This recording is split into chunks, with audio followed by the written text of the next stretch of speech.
Fox Sports welcomes you to Michigan International Speedway. On Father's Day, NASCAR, a sport built on the foundation of a father teaching his child to drive. In a few moments, you'll see drivers like Dale Earnhardt Jr., whose car has a special paint scheme. Call it a family flashback, honoring his grandfather and his father. America's top drivers on display today, just down the road from the birthplace of the automobile. There is a chance of rain in the forecast. The start of the race moved up just a bit. Thunder showers in the area, but ready for racing. The place where America gathers every weekend. We welcome you to the Hollywood Hotel. Darrell Waltrip, Jeff Hammond, Chris Myers. Happy Father's Day to all the dads. In memory of Leroy, your dad, Jacques, your dad, my father still watching, Eugene, Bill Richards' dad, our pre-race show producer. My dad always said, get a legitimate job, and I'm still fooling him. But we wish you happy Father's Day. All right, so we're ready to race today. A lot of dads will be watching closely here. We got guys on the outside, Biffle, Edwards, Jeff Gordon, outside that top 10. Talk about a pressure point race today. Well, it is. It's a critical race. It's a critical race for Jeff Gordon because, listen, even though he's on the outside pole, you'd say, oh, Jeff's on the row. He's not on the row. He's qualified there 4 or 3 other times. He's got to turn that front row starting position into a great finish today if he wants to get back in the chase. And old Biffle, all he's got to do is be Biffle. Go out there, drive that wheels off that thing. He's got 80 bonus points. That's more than anybody else has got. How'd he get them? Leading laps and winning races. Well, the good thing about this race is I think it's an easy race, Darrell. When I think about the racetrack itself, it's wide. It's very easy to get around as far as getting a thing, changing different lanes. It's easy on the engines. I mean, it's relatively an easy race. Well, I would disagree with you a little bit, Jeff. It's an easy track, but it's an aggravating track to race on. On the restarts particularly, starts and restarts, you're all bundled up in a big wad, and people worry you to death. They'll draft on you, they'll bump on you, and it's an aggravating place to race. You can lose your cool easy here. One of the fastest tracks in NASCAR. Meanwhile, Denny Hamlin has gone from an injured hand to a hot hand, and after his first ever Cup win at Pocono, he had a chance now to be the first rookie to win back-to-back races since Tony Stewart did it in 1999. Now, his parents, Hamlin's parents, maxed out their credit cards to support Denny's racing career, and it's paying off big time. Starting on the pole, Denny Hamlin. Denny Hamlin is the fastest car on the racetrack. Look at him, flapping in the wind, baby. The leader's in trouble. Hamlin, the rookie, spins out while leading, falls to 40th, then wins the Pocono 500. And Denny Hamlin in his FedEx car joining us from down on the track. And congrats and thanks for being with us. You know, you played that video game to simulate Pocono. Talk about what we could expect today and how comfortable you feel here at Michigan, Denny. Yeah, this is definitely the first time here at Michigan. But, you know, first things first, got to say Happy Father's Day to my dad. All right. You know, we all know that they gave up a lot for me. But, you know, last week was a great week for us. It took Monday or Tuesday for me to realize that I won that race. And, you know, of course, you can go from hero to zero in racing in a hurry, and we found that this week. It's just we have not got a hold on this racetrack yet. We've been struggling all through practice, even qualifying. So I think we're the highest Gibbs car in practice at like 30th. So we definitely, as a team, got a little bit of work to do. But you know, I'm sure Mike Ford and those guys can get it figured out by the day's end. Okay, Hamlin, hold up that hand, that bad hand. Hold it up there. We're good now. Now, tell the folks at home, I know that's where they put that computer chip. I know that's a bionic hand. I mean, what else could it be? You know, I have no idea. It's you know, it seems like ever since that happened, we've just been on a roll, and it's really hard to explain. I mean, I don't know whether it's just focus or what it is, but or coincidence. But these last month and a half, 5-6 races, my team's done just an excellent job getting us top 10 after top 10, and you know, we got on a roll and got inside this top 10 in points. Now we just got to work on staying there, and the only way to do that is stay out of trouble, don't get any DNFs, and have great races like we have the last 5 weeks. Well, Danny, you and your crew chief, Mike Ford, you've had a great season, but isn't it the fact that you had to go to bat for him? Otherwise, you wouldn't even had him for a crew chief this year. Yeah, you know, there were talks of him leaving and that, but you know, I told JD and expressed to him time after time again. I mean, I brought JD into my motorhome 2 or 3 times and said, I'm telling you, this is my guy. I feel it with Mike. It's not too often this happens. And I had one other relationship like that, and that was my crew chief, Rodney Estes, in the late model series that you just gel with. And you got good chemistry. You just can't buy it. You can't anything. You just got to have it. And I have it with Mike, and he's starting to understand every week more and more of what I'm saying. And we just keep getting better. All right, well, good luck today, Denny. Thanks again for your time, all right? Yeah, good luck, buddy. Right. Yeah, man. Tell Big Daddy happy Father's Day, too. Dale Earnhardt Jr. last year called him the most underrated driver. Pretty good judge of talent. Here's what's around the turn as we continue on our pre-race show from Michigan. Adam Sandler will get the race going. He's the Grand Marshal for today. Also has a movie out. DW kind of took the idea and he'll tell us what's clicked and dipped so far in the NASCAR season. Also, we'll have gas and go. You've got questions. Our guys have answers. And you want to know a burnout? DW and Jeff show you. Come on, baby, light my tires. Try to set the tires on fire. Yeah, baby.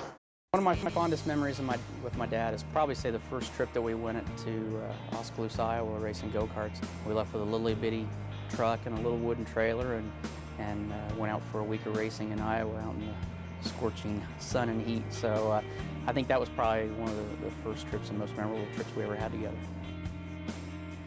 Two-time champ making his pop proud. Tony getting ready to go 400 miles around this 2-mile track on Father's Day. Time for the Fox Flash. NASCAR news and notes. And Casey Mears, driver of the Ganassi 42 car, going to Hendrick Motorsports to take over the 25 car next season. Brian Vickers asked Hendrick out and Casey jumped in. Bill Lester today, his second start of the season from row 17, the first African-American to start at Michigan since '86. Earlier in Atlanta, Lester finished 38.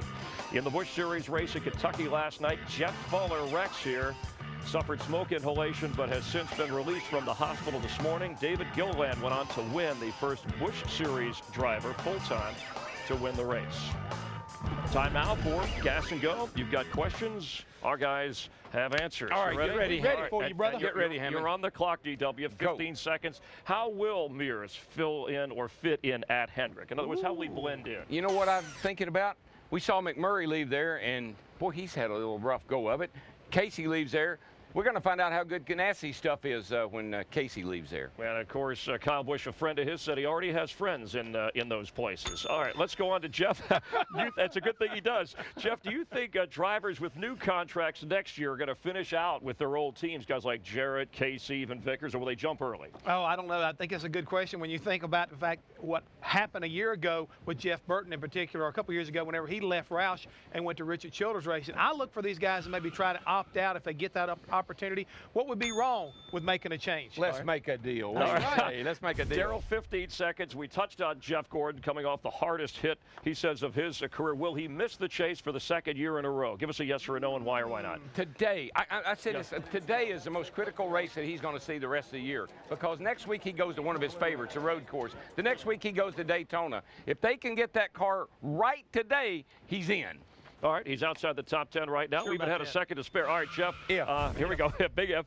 Will we start to see a Roethlisberger-type rule, Ben Roethlisberger, Steeler quarterback, for contracts, drivers racing in other series, in other words, wearing a helmet, safety issues, worried about getting injured outside of the sport? I don't think so. I think most of the guys that drive race cars, believe it or not, they work with a new law. It's called the law of common sense. These guys understand the risks that they take, and when they do something, I think that they kind of weigh it out, the pros and the cons. We keep these guys pretty active all the time, so fishing's about the best thing they can do. Good job. And Roethlisberger, released from the hospital, said he's going to wear a helmet next time he rides a motorcycle. He just wanted everybody to know who it was. Continuing from Michigan, counting it down to the race. Hey, don't click that remote. In a moment, DW will click his remote to recap the season. And this is you don't wanna miss NASCAR that. on Fox.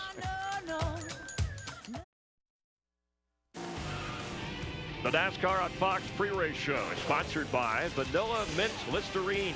Less intense, equally effective. By Dodge, you can take life as it comes or grab life by the horns. Dodge. By Q, the heat-activated oil that helps maximize power. And by Sprint. Get closer to the NASCAR Nextel Cup Series with Nextel from Sprint. Checking points, race 15, as we welcome you back to Michigan. And Jimmy Johnson, teammate of Jeff Gordon, remains in first place. Matt Kenseth has gained 61 points on Jimmy in the past couple of races.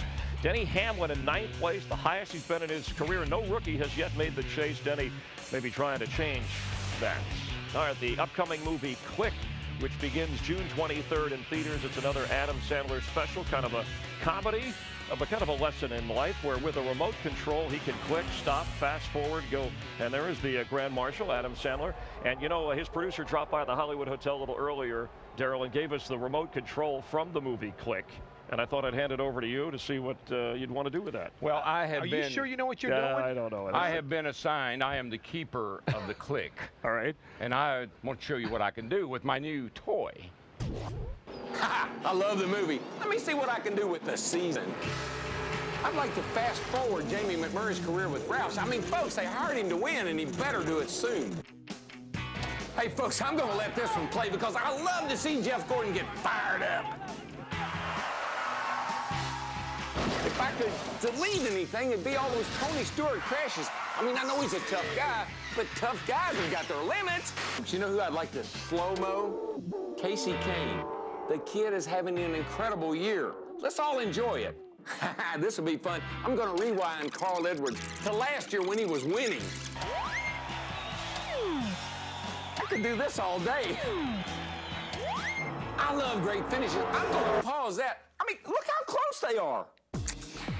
Now this remote has a skip button on it. Now, I'm not real sure what that does, but I do believe Michael and Dale Jarrett would like to skip forward to next year in their Toyota rides. Pit strategy, I'd sure like to turn the volume up on that one. The old mute button. Now, you know, you might say, well, we can mute out some of those crazy things drivers say. Me? I think I'll use it on my two buddies over here. More time for me. Do you believe in magic? I do. Who would you talk to if you muted us out? Don't worry. Don't worry. I'll told you not to give it to him. Don't talk about me, baby. NASCAR on Fox. We're racing 400 miles in Michigan here on Father's Day in a moment.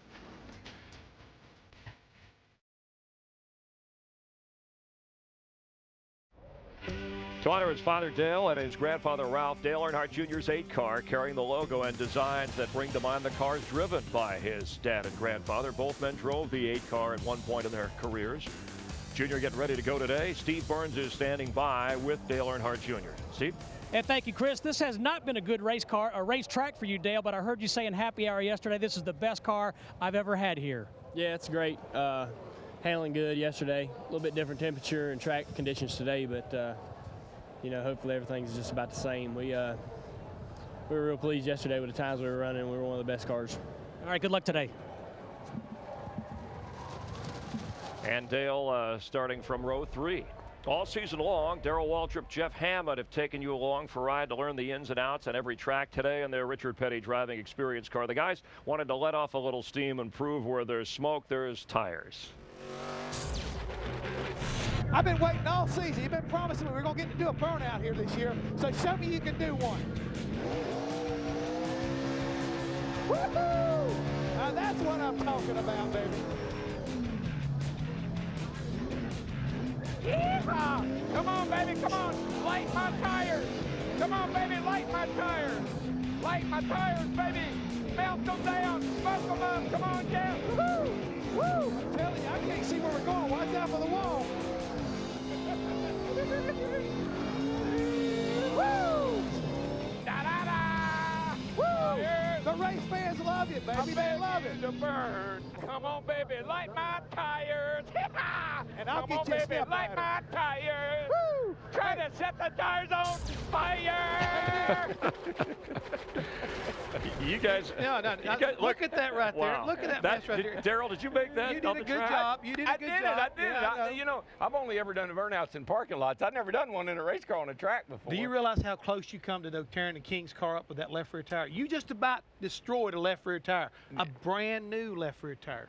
I'll be getting an invoice for that, I reckon. I guarantee that. Put that on your expense report. See how they go. All right, It was fun, though. I love that, man. That's cool. Oh, you won here a couple of times Yeah. at this racetrack. You and Jeff touched on it a little bit. We have threatening weather. It's a 400-mile race. Guys may be thinking about, hey, we're starting a little bit early. I got to get to the halfway point. It does change your perspective. You know, it's always something. The whole thing about it is now you not only got points race going on, I got to get in the top 10, I got to stay in the top 10. Now we got weather involved, and are we going to race 200 laps? We're going to race 100 laps? What are we going to do here today? Very confusing when you go get in that race car. But the thing is, Ronnie, you talk about weather. Yesterday, it was hot. It was slick. Now, this racetrack is very temperature sensitive. You've got a lot more grip. Is your car going to be tight? And do not, I repeat, do not forget one equation, part of this equation.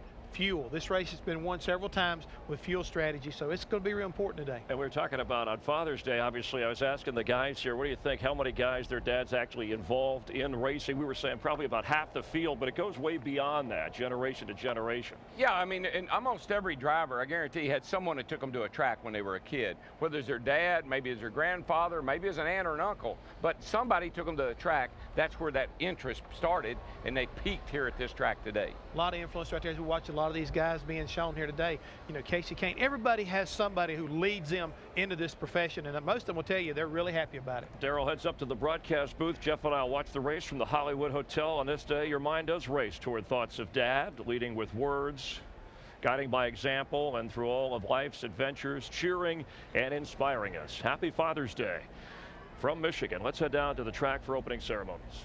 Race fans, would you please rise and remove your hats as our nation's colors are presented by the paratroopers from Company F, 425th Long Range Surveillance Company from Selfridge Air Force Base.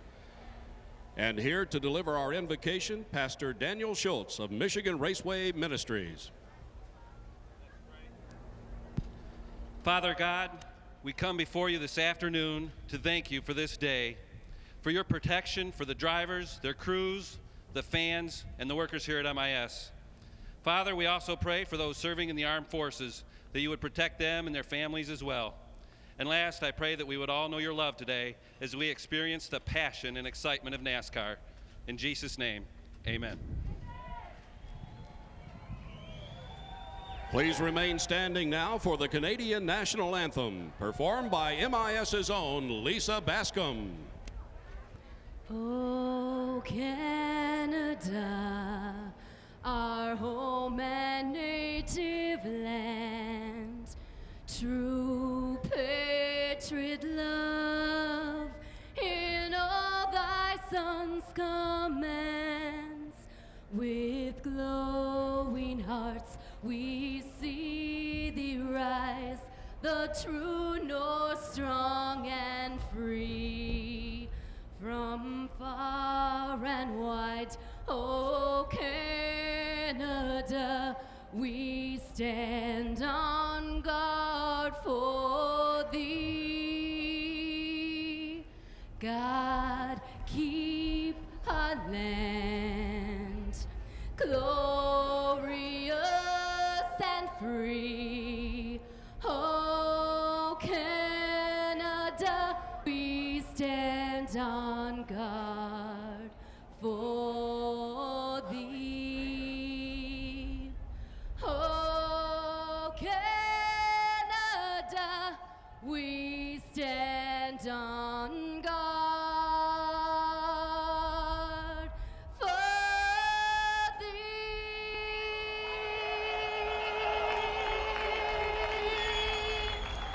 Lisa Bascom, ladies and gentlemen. And now for our national anthem, here's Lyric Street Records artist Josh Grayson. Oh, say, can you see by the dawn's early light what so proudly we hailed at the twilight's last gleaming, whose broad stripes and bright stars through the perilous fight o'er the ramparts we watched were so gallantly streaming, and the rockets' red glare, the bombs bursting in air, gave proof through the night that our flag was still there. Oh, say does that star-spangled banner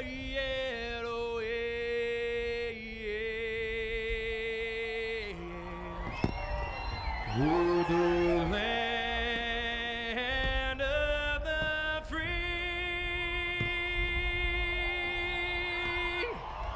In the home of the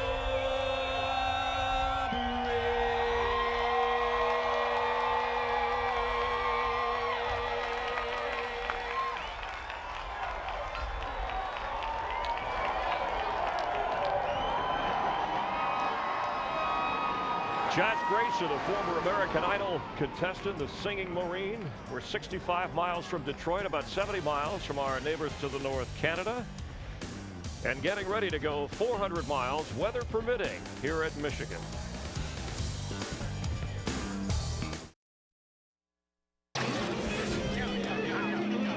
Scattered, smothered, and covered. I'm a professional cook. Yeah, I know you.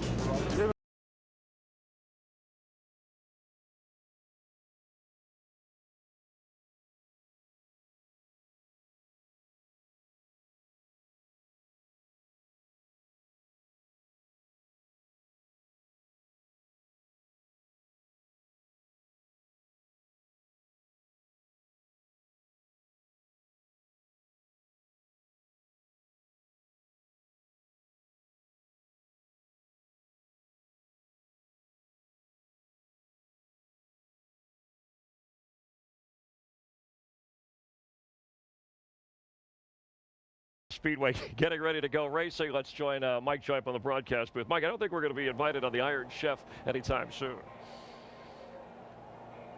Cleanup detail, Chris. Hard to say. Casey Kane strapping in. He will start this race from the pole. This area of Michigan is called the Irish Hills. Rolling hills, lots of farmland, lots of small lakes. It's kind of a playground for folks in Metro Detroit. So nearly 40 years ago, they designed and built this, the first of the modern super speedways. Garage is big enough to hold tractor trailers, suites on the inside as well as the outside of the front straightaway. And it became a great success. In addition to IndyCar racing and other forms of motorsport, they've had 74 Nextel Cup races counting today, and there are 11 former winners in the field. We'll see rabbits, and we may see some tortoises, but the fellow who is best on the long run, Larry, may well prevail today. No question. We may see Casey Kane, Jimmy Johnson, Jeff Gordon jump out there and run those fast laps, but the man starting in 20th, Matt Kenseth, I watched him yesterday. He didn't run that fast lap, but he was good on the long runs, and we do have long green runs here. That's right. 3 times this race has gone caution-free. Amidst a few sprinkles and raindrops and some heavy rain to the south near Indianapolis, we're set to get this underway, and hopefully the vortex theory will go to work here momentarily. Drivers and crews at the ready. Get things going here in just a minute. What about Casey Kane in that car that was crashed pretty hard yesterday? Yeah, I mean, he has not been back on the racetrack since they put a whole right side on that car. They had to check all the suspension. Pretty hard lick off turn 2, but they elected to repair the car rather than go to a backup. And alongside him, Jeff Gordon, trying to get his season restarted. There's Gordon's teammate, Jimmy Johnson, the Nextel point standing leader, hoping to stay on top. And there's Gordon, whose car seemed to take a long time to go through inspection this morning. It was the last car to be brought to its position on the starting grid. It's a brand new race car. In fact, Jimmy Johnson, Jeff Gordon both have brand new race cars, but I couldn't agree more than what Darrell said in the pre-race show. This has to be a day where the 24 car cashes in on that front row start if they indeed want to make the chase for the Nextel Cup. And in the race to the chase, which ends at Richmond, Michigan is the one and only track that beginning today has 2 races to go before we find out who gets to race for the Nextel Cup. Chris? All right, thanks, guys. They're not holding the command because Adam Sedler's the Grand Marshal. He didn't click it, pause it. There's some rain in the area, so we talked about thunderstorms, the possibility. They're hoping the rain moves through. We talked about officially Jeff Hammond, it becomes a race at the halfway point. Crew chief, does that affect your strategy? Definitely so, Chris. And when you're sitting out there, a lot of these drivers, crew chiefs, engineers, they're already starting to think about what's the car going to be like after yesterday's final practice. Are they going to make air pressure adjustments to start this first part of the race? What kind of track conditions will they find there? And also, as you said, halfway may be what these guys are now looking at. 201 miles instead of 400 miles. Again, when you get up on the wheel, starting up front could be key today. Larry talked about Matt Kenseth coming from the back. How about Ryan Newman? He's starting way back further than that after having his trouble during qualifying. So you got to think all these things and kind of put them in the hopper and give them a spin and see who comes up with the best strategy early on. A lot of drivers anxious to get going. A number of storylines, including the weather. We'll update that. Check in with our pit reporters down on the track in just a moment.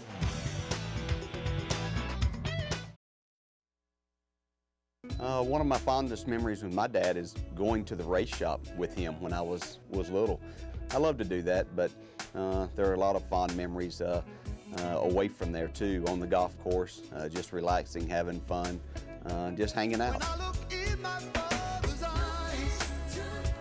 Yeah, we welcome you back to Michigan. Dale Jarrett's father, a two-time champion, Ned Jarrett. Of course, Dale, a champion himself. Nextel Cup Racing on Fox, presented by AOL. Slight delay here at the Michigan International Speedway to the start of things because of the weather. Budweiser, the official beer of NASCAR, the proud sponsor of the Budweiser Pole Award, given to the fastest qualifier each NASCAR Nextel Cup Series race. Budweiser congratulates Casey Kane, the fastest qualifier for this weekend's race, and the latest Budweiser shootout eligible driver. And 3 of his career wins have come from the pole. Our pit reporters have everything covered. Let's get the latest from down on the track with Dick Berggren, Steve Burns, and Matt Yoakum. We'll start with you, Matt, out on the front row. What's going on? Well, sprinkles are still hitting the pit road, but when you look back to final practice, Casey Kane would obviously love to hit the reset button. A little slip off the corner, Casey. What happened in final practice on lap 4? I was real tight, and I gave it more wheel, and the car just, the back end came around and hit the wall and tore the car up pretty good. So it was too bad. We missed about an hour of practice. The guys did a great job of fixing this Dodge Charger up, and I think we'll be fine today. It's just a matter of getting the balance right throughout the race. Real quick, are we seeing guys move even higher than the traditional Richard Petty high line that you like to run here? Yeah, it seems like people are getting higher and higher here, and a lot of racetracks we've been going to, everybody's getting higher. So it's just makes it harder to pass on the bottom when cars run up high beside you. They have a lot more momentum, and this is a great track to have momentum. So we'll see what we can do. We got Click on the car. Adam Sandler's here today, and it's a great new movie. I saw it this week. 3 of his 4 career wins have come from starting on the pole, and that's where he rolls off today. To Steve Burns. Thank you, Matt. 5 straight finishes of 8th or better have vaulted Greg Biffle from 23rd in the points all the way up to 12th. He's also won 3 of the last 4 races, or 2 of the last 3 races here, and was a good bet to win 3 of 4. Everybody in the garage pointing to the 16 car yesterday after practice, but I talked to Greg just moments ago, and Greg, you said that you were going to be the fastest car if it was hot and sunny, but we don't have that today. No, we don't. It's unfortunate. I really want to race today on Father's Day. I think I got a really good car. I may not be as fast when it's not hot and sunny. My car works very well for some reason at this racetrack when it's slick. And even if it's going to be cool and overcast, about lap 20 on, the racetrack kind of gets slick. So I was talking to Martin Truex yesterday in the truck race, and he said it was very slick in the sunshine. So hopefully this thing it'll clear up. The skies don't look that threatening. I know the radar does, but it looks pretty light when you look up in the sky. So hopefully the rain will get out of here and we'll get to race. Greg, we talked to you earlier in the season, and you talked about keeping the team's morale up and the fact that you guys were running good. You just weren't getting the finishes, but those good finishes, they've turned around. 5 straight finishes of 8th or better and a win. What do you attribute that to?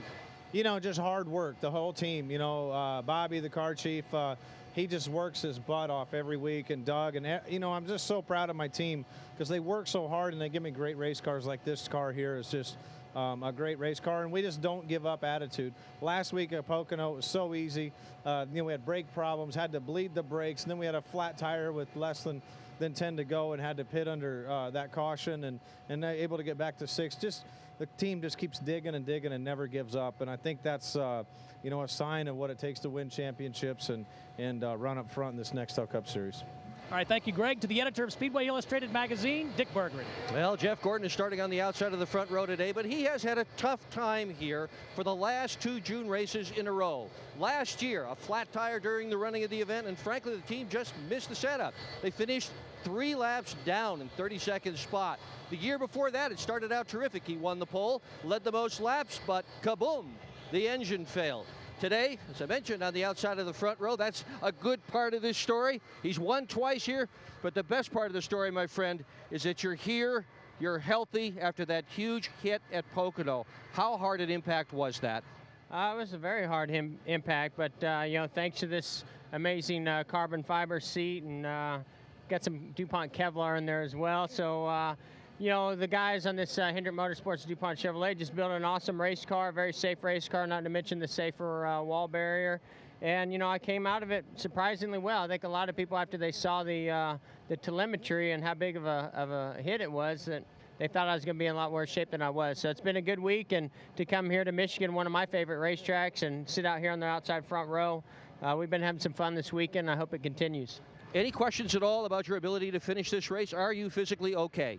Oh, I mean, I feel 100%. You know, again, I'm surprised because I saw the wreck, I felt the wreck, and I couldn't believe it myself. Neither could the doctors. But you know, everything checked out good, and you know, by Wednesday, I didn't even feel like I'd been in a wreck. So it's pretty amazing, the technology these days. But once I got in the race car, that was the true test, and I felt great on Friday and felt good yesterday, and looking forward to this whole day and getting this DuPont Chevrolet dialed in for this big, fast racetrack. Now, Crew Chief Steve Letarte said the car is a total loss, but look at this. This is the carbon fiber headrest, and that's what kept Jeff Gordon's head inside the automobile. The big, heavy seat belts as well, and the Hans device and his helmet. All that stuff is being sent back to manufacturers so they can see if they can learn anything more about it. The car, Chris, they're going to have to cut it up. It's complete junk. All right, thanks very much. And Dick Berggren, happy 42nd anniversary. His wife, Kathy, Monday they celebrate. It's a lot of good years together. And I guess Moses was the best man at the wedding? Well, listen, Chris, I've been gone for at least 25 of those 42 years, so it hasn't been bad for me anyway. All right, but you've been at the racetrack. At least she knows where you are. All right, thanks.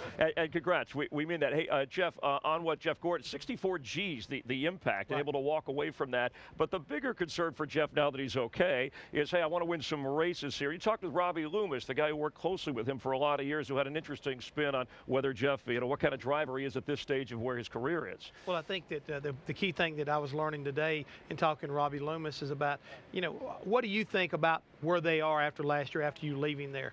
And he was telling me one thing that he thought was real important, and I think we see more of that now with Jeff Gordon than ever before, is that Jeff has got more of an open mind. A lot of drivers, Chris, when they've had as much success as he has had at all these different racetracks, you're looking for a certain feel. And a lot of people say, well, he runs good, then he gets off a little bit. That razor blade that we work on with these cars nowadays, if you get off one way or the other, all of a sudden you could be a tenth off and look terrible. So what Robbie was saying, I feel like Jeff Gordon can get in a race car. If, say, for example, he doesn't win the race today, whoever does win, he can get in that race car and go win in it. It's just a matter of trying to get that feel out of his head and get the feel that's necessary to get to victory lane. And people might say, well, that's kind of confusing, but sometimes the cars feel bad. Right, it's a different It's a totally different feel. This coil binding, we've talked about it many, many times, can really upset what a driver is used to feeling because it's a totally different feel. But it is the fastest way to go win a race, especially in a place like here at Michigan. You're going to see a lot of cars and I think Darrell and Larry, they talk about it all the time. The attitude, the way the car looks around the racetrack, this is what makes these cars fast. Right, your attitude's been a little lately, too. I wanted to well, talk to you. Okay. Working next to me. We'll do that. Greg Biffle won this race last June. You heard him tell our guys a moment ago he's anxious to get it in. He had the fastest car in yesterday's final practice session, moved up 11 spots in the points chase last month. And Greg has said that on his website, he said he tries to avoid the TV camera. He's not a laughing, acting, corny kind of person. Like you? we were surprised when he agreed to sit out and go 10 laps with us. Do you have any nicknames? I don't think so. I've kind of picked up the Biff a little bit last year. You like that? Yeah, I'm okay with that. How about the first concert you ever went to? Do you remember? I think probably the first concert I went to was probably Motley Crue, I think. Oh, okay. Greg, with all the changes, crew chiefs, drivers swapping around, is it good for NASCAR? I think it builds kind of excitement and that unknown factor in the sport of you know, who's going to succeed, who isn't. Pressure gauge, scale of 1 to 10. Greg Biffle is an aggressive driver. I'd have to say probably 8. 8, okay. Know? Greg Biffle does hold grudges against other drivers. You know, 2 or 3. Greg Biffle would rather fly than drive. 10. 10. Okay, Yeah, so you love flying. Yeah, I love to fly. I'm flying my own helicopter now. Learning how to fly it. Now I'm soloing and flying it by myself. But I enjoy. I have 2 airplanes and a helicopter.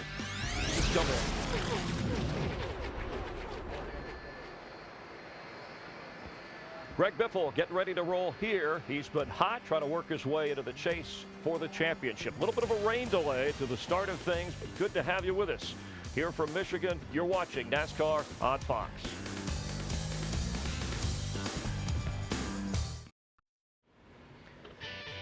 Glad to have you with us on this Father's Day from Michigan. The 3M Performance 400 slightly delayed the start of things. Thunderstorms in the area, rain falling lightly on the track. Let's join the guys upstairs. Mike, Darrell, and Larry. Thanks, Chris. One thing we've not yet touched on is how important this race is to the auto manufacturers. Detroit is Motown, not just for the record label, it's the Motor City. It's where Ford built his first mass production auto plant, and the rest of the industry kind of congregated around the greater Detroit area. And the big 3 are still there, Chevy, Ford, and in this case, Dodge. This race is always so important because all the big VIPs come out, they bring their concept cars, and they all want to go back and be able to have the bragging rights on Monday. Well, I think it's still that philosophy. If it wins on Sunday, it's going to sell on Monday, and I think that's why all that effort's been put into this race over the years. Plus, I mean, I can't tell you, we always come to Detroit. Whatever brand you're driving for, they have a day for the employees. We'd take our cars, put them on display, we'd sign autographs, and really try to make it a special day, not just for the fans here at the track, but for the people that helped build those cars that we were going to race on Sunday. The morale and involving employees, I think, is a huge part of our sport and certainly of the auto industry. But I've got to say, in 1991, we were leading this race with Davey Allison in the 28 car. About 10 to go, I looked down off the pit box. There was Edsel Ford standing there going like that. It's like, we might ought to close this deal out here today and go into Victory Lane and have an Edsel Ford stand there beside you getting Victory Lane photos made. I mean, that was pretty special and pretty neat. You could tell how much it meant to him that Ford did win the race that day. Well, it's a home game. I mean, basically, that's the way they look at it. We look at Charlotte, you know, all of us live there. Most everybody does. They look at that as a home game. But the manufacturers, this is their home field. The only thing is that there's about 3 of them that share it. Yeah. So there is a bit of extra pressure here with all those folks in attendance, especially when it gets to be budget time for 2007, Chris. All right, and once we do get rolling here, they're all chasing Jimmy Johnson, points leader. Who it's narrowed a little bit with Matt Kenseth as we addressed, but let's head down to Matt Yoakum, who's with Jimmy Johnson. Well, he's lost 61 points to Kenseth over the past 2 races, but when you rolled off the truck, Chad told me this has been the best Michigan so far you guys have ever had. Yeah, practice and qualifying, we've been real competitive. Cars responded to changes, and we've been, doing good things with the race car. So it really has been. Hopefully we can get this race in my opinion, and I know the team's opinion, this has been a track that we've had some trouble at, and a track that's really important for us. We come back the second time, we go into the chase from here, or shortly after. So we need to make sure we've got our stuff right, and that we're on pace for here, also Indy, Pocono, and keep the momentum going so that we can enter the chase where we need to be. Chad told me at the beginning of the year, one thing that he really wanted to work on this year was you guys are always so strong, able to come back from problems, but when you hit those peaks and valleys, he wanted to try to flatline that more. Do you feel like you guys have accomplished that so far this year? Yeah, I think so. I think each year that's gone by, we've learned a little bit more about ourselves, about the race team and the sport, and I think that this year we're a lot more even-keeled, even with the highs of winning races like Daytona, the All-Star event. Those are great things, but our eyes are really on the big prize, and we're not going to enjoy anything until we win that championship someday, whenever that's going to be. Until then, we're just going to work hard and never take our eye off the ball. No one has ever been more excited than your father, Gary, when you've gone to Victory Lane, whether in Busch, Nextel Cup. What's been your most favorite memory with your father? I would have to say, when I was younger, when I was maybe 8, 10 years old, racing motorcycles, when it was raining on days like today, I knew that my dad, working construction like he did, that he would have the day off, and that usually meant he would come, take me out of school a class or 2 early, have the motorcycles in the back of his pickup truck, and we'd go off and go riding. So rain days in the past used to be good for me. Now we just sit around and don't do anything. Well, hopefully we can get this rain to cease and we can get the cars out on the racetrack. Chris? And we wish a happy Father's Day to Gary Johnson, his dad also, Angelo Basili, and Bill Kepner, and Richie Zions, our coordinating producer. He sits in the back of the control room and says, take a break. His family called and said, don't mention Dad's name. He's very shy, so we won't do that. But happy Father's Day, all those dads that work on the weekends. I know we're in trouble. You're with me, no matter what happens. All right, so Jimmy Johnson said something interesting this week about points racing, that he said not only stay in the chase, right, that's one goal, but also with the top drivers, try to limit the number of guys. It's their responsibility to keep more drivers from getting in that top 10 in the chase. Isn't that a little dangerous? Well, you'd like to kind of like pick and choose the guys you got to beat. I mean, let's face it. When you know how strong, let's say a year ago, the Roush guys are, you would like to keep as many of those guys like a Greg Biffle or a Carl Edwards. You want to keep them out because you never know exactly how good they can be, and they can always have the threat of striking and stealing wins away from you. So Jimmy's probably looking at it like that. The key thing, I think, with Jimmy Johnson is the fact that I believe this year, if I had to use one word to sum up what I'm seeing here, is resiliency. I mean, they have the ability, again, to rebound from no matter what the situation is. We keep going back to the Daytona incident. When they've had a bad race, they come back. These guys, I think, they're on that kind of mission to finally capture that gold ring at the end of this rainbow. They don't want to be like the Indianapolis Colts and have a good regular season and then not get the championship. But we'll continue. Slight delay here because of the weather. Adam Sandler will be joining us in the Hollywood Hotel. Don't hit the pause button. No remote switch here. Click is playing at a theater near you.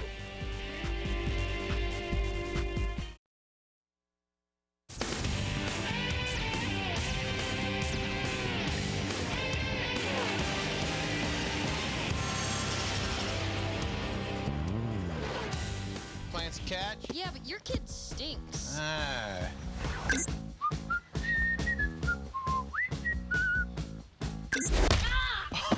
regular Derek Jeter right there. Welcome back, NASCAR on Fox. Adam Sandler, star of the movie Click, the Grand Marshal for the race once we get going with the slight rain delay here. Funny stuff. He laughs at anything. Don't use him as a judge. Okay. I'm kidding. I'd like to do that to you sometime. I'm sure you would. Well, Daryl already has. Thanks for joining. You've been on Letterman, Leno, and now you're in the Hollywood Hotel in Lorraine, Michigan. I like it here. You do? Okay. I'm upset that it is raining. I feel bad for the fellas. They were all ready to go, and next thing you know, they're hopping out, going to the bathroom again. Killing time. Killing time. But your first NASCAR race was last year. Describe what it felt like to you to watch it, why it reeled you in. That was overwhelming. Talladega, lots of people. Ate a lot of turkey legs, and people screaming loud. It was, and I met all the gang. It was cool. Yeah. They were very nice to me. And when I just saw them all before, it was like we were old friends. Some of them just stared right through me. They had a game face. What about you and Casey? I mean, you were down there at the car a little while ago. It looked like you were. He was basically showing his race car and talking to you a little bit, I think, about what was going on. So Absolutely. What was the questions about? He was just from Talladega. I got to know Casey a little bit because he, when I was doing the longest yard, he put the longest yard on the hood of the car, and now he put Click on there, and we got to know him over the past year or two. And he was just. I met his pop today. His pop was really nice. They're hanging out for Father's Day, and he just talked a little about the car, how fast this car is. This is a killer car, huh? Oh, yes, he's on the pole. Yeah. He's very on fast. the pole. Yeah, I saw him win get the pole the other day. That was pretty cool. And I don't know. He's just calm and cool, nice kid. Good guy. By the way, happy Father's Day to you. Your first official Thank Father's you. Yeah, Day. I'm away from my kid today, but my first one. But happy Father's Day to everybody out there. You guys too. And your producer you went to college with, who's also had a child. I forget his first name. Yeah, that's Jack Garapino. Okay. He knows you very well. Yeah, Jack we're real close friends. He brought the remote up, but I wanted to mention because people like when you stick with the guys you grew up with, you came up with. Yes, I did. All your success, you didn't bail on Jack. I can't bail on now that he has a kid. It's even more pressure. The pressure's on. Yeah. You've done a lot of sports movies, right? Happy Gilmore with golf, The Longest Yard, football. How does NASCAR, anger management might be a NASCAR movie. Forget the Water Boy. Right, Water Boy. Yeah. Something you know about? That's right. Exactly. He was a great Water Boy that day. That's my position. I know. No, I'm looking forward to Will Ferrell's movie. I'm not. I'm becoming more and more of a fan. And what kind of car do you drive? I got that Cadillac Supercharged thing. Holy, that thing's fast. And that was the best because my wife was having a baby. You got to drive to the hospital? I got to like just zip along there. I think I opened it up pretty fast. Not like the boys, but pretty strong. Well, have you ever had an opportunity to like go one of the driving schools or get that experience? I get so nervous. If I'd have been thinking about this, we could have got you in yesterday morning with DW, and you could have done the ride and drive. That would have been good. I like DW. Yeah. I done a pretty fast go-kart thing one time. That's a little different, I think. My butt was kind of dragging and sparks were flying. So when you get movie ideas, now Click is kind of, what I like about this is that it's not just kind of funny, but there's the old message in there. The It's a Wonderful Life kind of thing, that if you change things in your life, right. Little things that you think are annoyances, exactly. It changes them. What do you smile at? That's why I'm here. I'm trying to figure out why I'm here. So do you see your real life at all like that? I mean, you've had kind of an interesting stretch through entertainment in Hollywood. Yeah, the movie does teach a lesson. It's good. It's good to be with the family. It's good to, there are going to be moments in life that you're not that psyched about having, but you always get to a good moment. And in real life, no, I had a pretty damn good life so far. Everything's been good. I wouldn't fast forward anything. I lost my pop. I hate that. And like anybody who lost their father, I would, if I had the remote, I would rewind to that, to hanging out with my dad again. Fair enough. But everything's been good for me. Well, what about, as you look forward? I mean, it seems like every year you've got a new movie coming out, this year with Click. What's in the upcoming projects? Kevin James. Kevin James and I are doing a movie in September, and that'll be a comedy. And I shot a movie earlier this year with Don Cheadle, probably the heaviest thing I ever did before. It's not a full-on comedy. There's funny moments in there, but it's a pretty serious movie. But worth asking if you want to venture into serious acting and not comedy. Is that dangerous? It happens on occasion. A director writes something or talks to me and says, "You want to be in a movie?" And I respect the guy's work and what he's done. I say, "I'll give it the best I can do," but I am more comfortable in the comedy zone. All right, well, we thank you for stopping by. Thanks a lot. Movie Click. We go way back to Opera Man on Saturday Night Live, we know each other a long time, Chris. Your roots. Jack, thanks for your producer. I'm sorry, I forgot your name. Yeah, Jack Garaputo, folks. Adam Seller, the Grand Marshal. He'll officially start this race when the weather cooperates. I'll get it going. We'll continue here from Michigan. It's NASCAR on Fox. Right on, guys. NASCAR Nextel Cup Racing on Fox, presented by AOL, is sponsored by GM. Same company, new tune. By Subway Restaurants. Subway, drive hard, eat fresh. By Singular, raising the bar. And by Sears.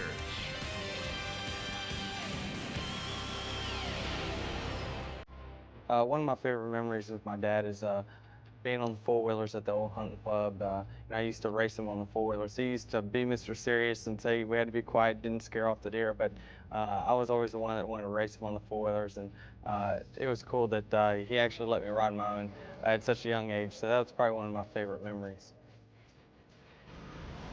Denny Hamlin, the rookie, in the FedEx car, hoping to win back-to-back races. Last time that was Tony Stewart did that back in 1999. Let's check in now. And speaking of Tony Stewart, we're going to check in with Dick Berggren. Let's check in with Dick.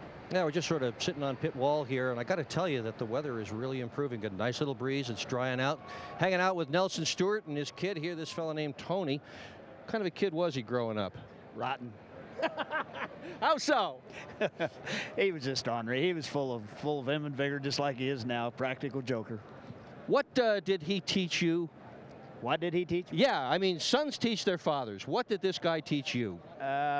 Boy, that's a tough one now. I don't know. I'd have to think about that, Dick. All right, we're going to give you a chance to do just that. Tony Stewart, what did he teach you that you have kept with you all these years, and it's a lesson even to today?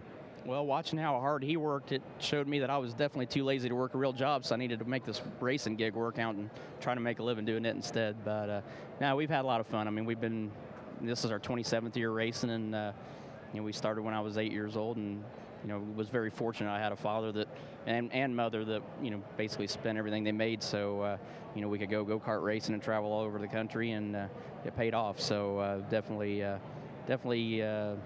was able to finally turn that around and get his racing career resurrected to a certain degree, and got him a Legends car about 8 or 10 years ago, and so now now I babysit him on race days sometimes. Well, we know how good you are. How good is he behind the wheel?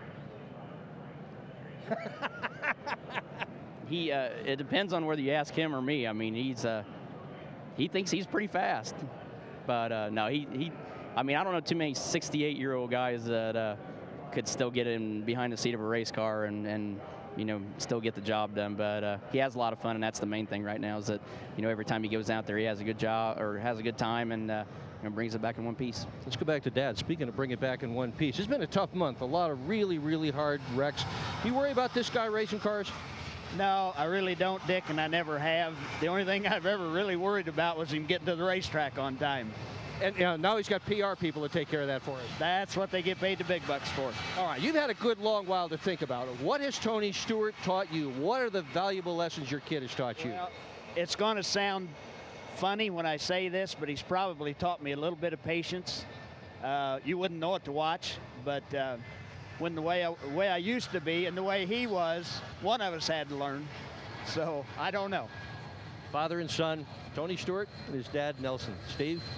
Thanks, Dick, and happy Father's Day to Jerry Burns and John Burton. Now, Jeff, you're 7th in points, top 10 finishes in 7 of the last 8 races. We talk momentum in the sport all the time, and it seems like you've got it right now, and your race team. Well, we do. We're real proud of the team. We've worked really hard, and you know, we've got good equipment and got great people, and you know, we've had some things go our way, and we just need to keep doing it. We need to keep trying to get better and keep improving. But you know, I want to say Happy Father's Day to my dad. I love you very much. And one thing I've noticed today, a great inequality in the garage, is that poor Katie Kenseth has to sit up there on the pit box. Matt won't let her sit with the rest of the guys. She has to sit up there with a little bitty umbrella.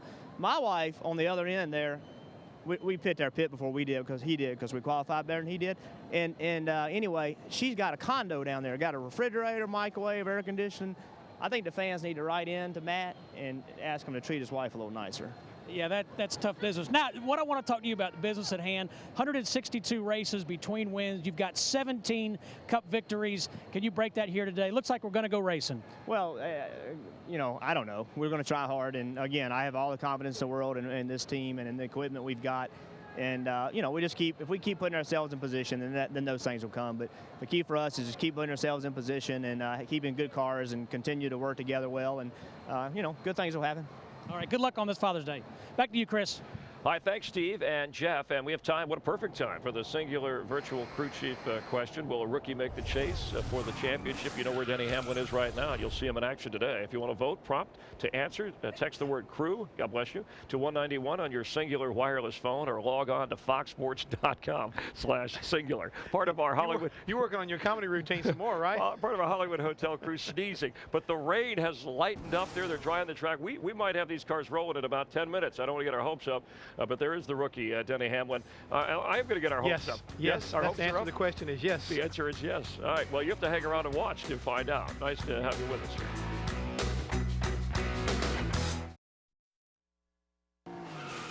NASCAR Nextel Cup Racing on Fox, presented by AOL, is sponsored by Allstate, official insurance sponsor of NASCAR.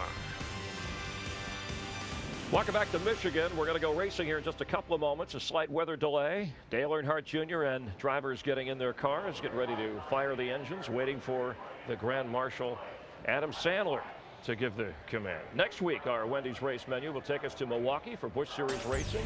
Saturday at 8 Eastern, 5 Pacific, otherwise known as the Mike Stepak 250. Johnny Sauter won that race last year. Next Sunday, Nextel Cup Racing from Sonoma, 3 Eastern, the Wine Country, noon Pacific, Tony Stewart, beginning his great run. Last night in the Busch Series at Kentucky. We had a lot of action up there at Kentucky on the pole with Denny Hamlin. He takes off early, but you'll notice the 60 car, he breaks the transmission. That was Carl Edwards.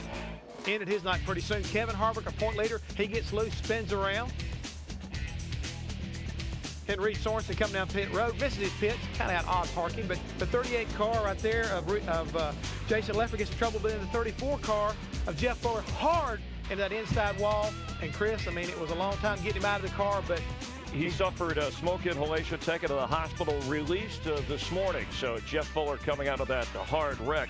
And meanwhile, David Gilliland passing J.J. Yaley and hanging on for his first victory and the first Busch Series regular victory.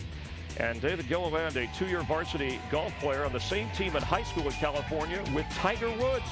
They were never partners on the same course, though. But Gilliland enjoying victory on this weekend. As we got a look at the Busch Series points through 16 of the 35 races, let's go upstairs, talk to Darrell Larry and Mike. Also, we got, I guess, 8 drivers in today's race, Mike, that were at the race in Kentucky last night. None of them as good as David Gilliland. And Chris, he's not even a Busch regular. His Clay Andrews Racing team runs just a handful of events. He comes out of the NASCAR West Series. Got Billy Wilburn for a crew chief, Cubby Barraclaw on that team. Jerry Nadeau is his driver coach. And Larry, I think for the Busch Series, last night was the shot heard round America. I mean, just an unbelievable victory. You could have got really long odds on David Gilliland last night, but boy, he was good. No Cup affiliation whatsoever. No. They actually even build their own engines. And this race team, it was not even put together until mid-January. But to me, it's incentive and motivation for the local short track racers out there. I called Brandon last night. I said, Brandon, you see, if you want it bad enough, you surround yourself with the right people, anything is possible in NASCAR. Well, and the other thing I think is you do one thing and you do it right. They do Busch racing.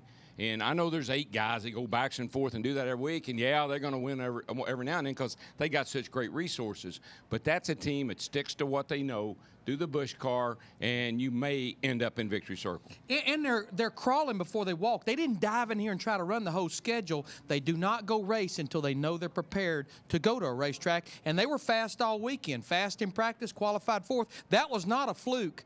David Gilliland winning that race last night by no means. No, and very good news about former modified champ Jeff Fuller. That was such an unbelievably hard hit, and I'm told he has wrist and hand injuries, but released from the hospital this morning, and that is great news, Chris, as we get ready to go racing here in Michigan.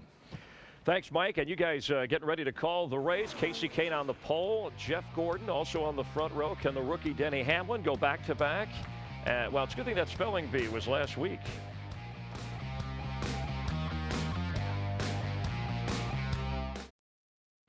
Pole sitter Casey Kane ready to click it forward. Fans from all 50 states and 12 foreign countries ready to go racing here in Michigan. Here's Adam Sandler. And now, race fans, for the most famous words in motorsports, please welcome back Bob McDonald from 3M and our Grand Marshal, star of the new movie Click, Adam Sandler. Thank you. Thank you all. Happy Father's Day to everybody, to all you dads out there. To the men and women overseas, we love you and thinking of you. Can't wait for you to come back home. And one more thing. Gentlemen, start your 100!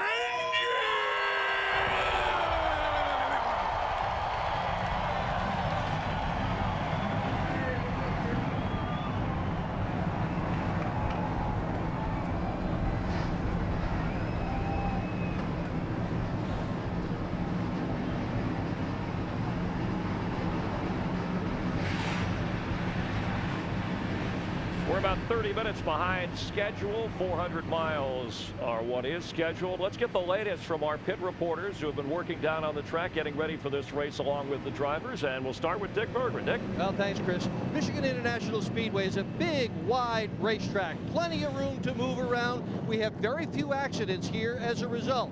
Therefore, we have very few caution flags. History shows, indeed, that events here tend to have about half as many caution flags as events at other racetracks. What that means is far fewer pit stops under cautions. We may only see 4 pit stops today. So if a pit crew messes up one of them, it has messed up 25% of its pit stops. Not like a racetrack where you're going to have 10 or 12 of them. Mess up one, you can make up for it later. And this, get a lap down with as few caution flags as we have here, very little chance to get the free pass and get that lap back. Strategy here is a bit different than elsewhere. Let's go to Steve Burns. Yeah, thank you, Dick. Young Brian Vickers drives the number 25 car for Hendrick Motorsports. He has not won a Nextel Cup race in his brief career, but he's been close on several occasions. He will leave this team at year's end, but he's determined to get his first win. He has a special relationship with car owner Rick Hendrick. Rick's son, Ricky, handpicked Brian Vickers to drive this number 25 car, and Ricky was killed in a plane accident several years ago up near Martinsville, Virginia. 10 people perished in that plane crash. Brian says he does feel a little bit of relief that he will be leaving this team, but he wants to win a race for car owner Rick Hendrick. I talked to tire specialist Lisa Smokestad moments ago. She said the changing weather conditions could actually help them. This race car will have more grip. Matt? One driver who was really excited about today's race, Carl Edwards, one of 3 drivers last year to finish in the top 5 in both Michigan races. Now, he got back last night about 1 a.m. after the Busch race, which was disastrous. Right from the start, he lost his transmission, finished 36, hoping for better things here today. And what a climb he has made through the championship standings after really a tough start to what he had high hopes for this season. He is now 13th in the championship standings, about 122 markers out of 10th, and this guy is really excited about today's race. The sprinkles, they have pretty much ceased. Let's get this race rolling. Mike Joy? Race in southern Michigan. After a brief set of showers and the track quickly dried, most engines have fired, and we're just waiting for the field to roll off.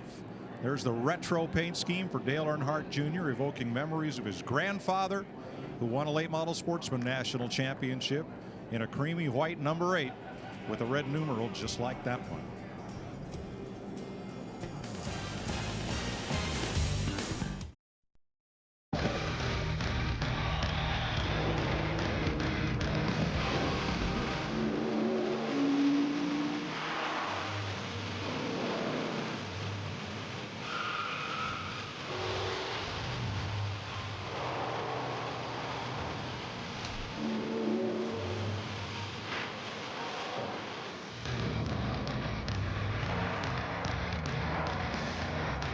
Glad you're watching with us from Michigan. Michigan International Speedway becoming the 3rd largest city in the state. More than 130,000 fans here weathering the slight rain. We're ready to roll. Let's join Darrell, Larry, and Mike. We're halfway through the first of 3 pace laps. Darrell, in practice yesterday, we saw bottom feeders, we saw rim riders, and we saw drivers trying to master the middle. How long before we get a sense of what's going to be the winning groove today? Well, one thing I like about today is the weather. Now, I know we don't like it when it rains, but this is an equalizer. It doesn't hurt anybody. It helps everybody. So this is my favorite kind of conditions to race in. Cloudy, overcast, a lot of grip. Go where you want to. Pick a lane, go. It may be an equalizer, but this morning in the garage area, crew chief were scrambling because they know the handling characteristics of these cars are going to be much different than it was in that 90-degree weather yesterday. So a lot of scrambling this morning.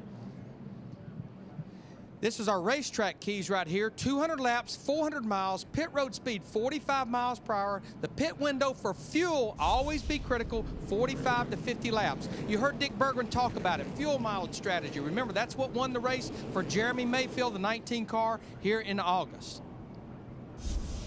Chasing the weather, 2 different ways. We're chasing to make sure we can get this 400-miler in, but you're chasing also the handling of your race car because of the weather. You know what, DW? I can make changes every pit stop. You may have to help me out a little bit, like Mike pointed out, moving that car around to find where it likes to run.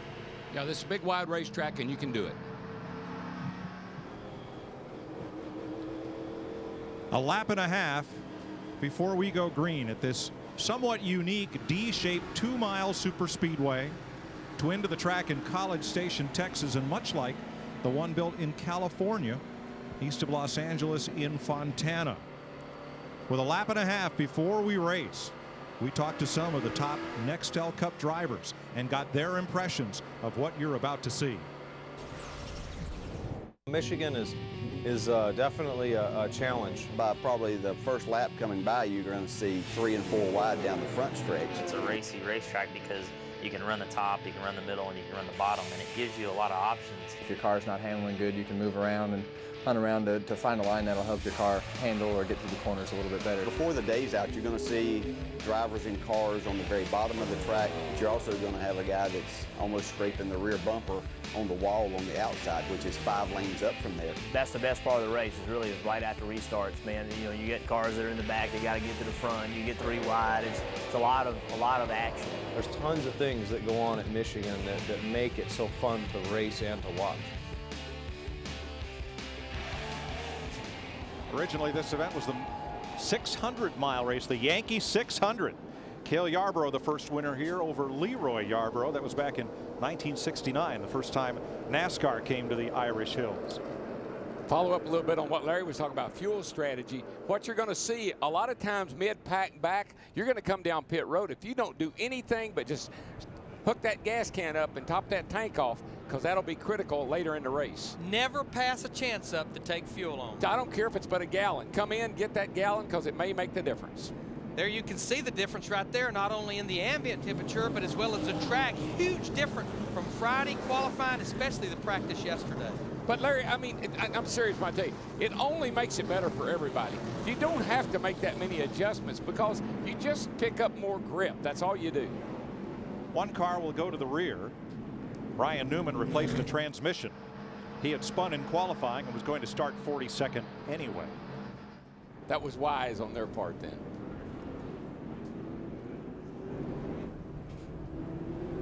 Happy Father's Day to everybody out there. How about that sign, guys? Isn't that sweet? Race fans are special, aren't they? Yes, they are. We're a mile away from the green.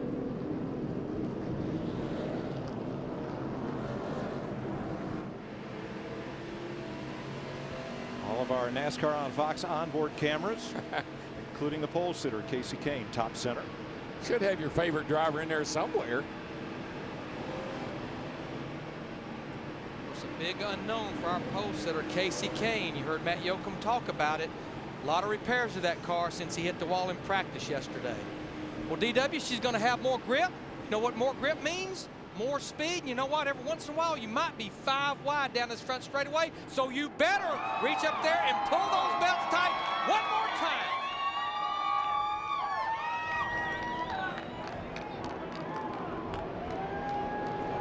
Boogity, boogity, boogity. Happy Father's Day, guys. Let's go racing.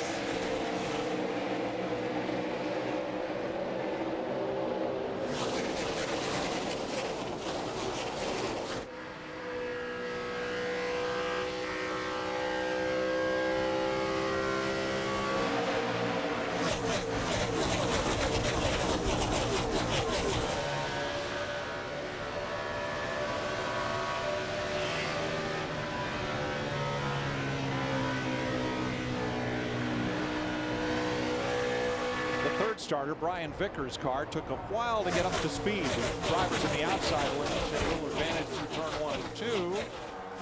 And Vickers drops in behind Jimmy Johnson and Dale Jr. in 5th. Kane had no trouble establishing his lead right from the drop of the green. No, and he come off turn 2, where the last time he came off there, it wasn't very pretty. Right now, things are looking pretty good for him, though. Other than that orange flame kind of glowing in his mirror. Riding with Dale Earnhardt Jr. here in the Budweiser car. The 8 car told his crew in yesterday's practice, don't touch it. I'm happy with it. He's backing it up so far. Got a challenge for the lead right here, guys. Jeff Gordon looking underneath. And Gordon gave him turn 1 on the opening lap. And this may be a give back, maybe not. Let's see if Gordon holds the lead. No, Gordon's that much quicker, Mike, and I like his race car. It's the first time in weeks I've seen his car down against the track, sealed off, aerodynamically the best I've seen that car all year. Trouble turn 2. One car spins down to the bottom. It is Robbie Gordon. I just say I am amazed every time one of these guys. He didn't hit anything. Every time these guys spin these cars out now, they don't back them up in the fence. They save them. Well, what I like about the backstretch at Michigan is all that runoff area that's pavement. There's no grass even over on the backstretch. Really, really slow, buddy. Helps in 2 ways. The car doesn't get upset bouncing through the grass and get air under it. And also, when you can slide on that asphalt, you scrub off speed. Yeah, and the reason they're telling him really, really slow is they don't want that tire to come apart and tear a fender up or something. So limp her back. Look just straight ahead from Jeremy Mayfield of that bright green, greenish yellow car. Just stepped out, got down in the corner. Round she came.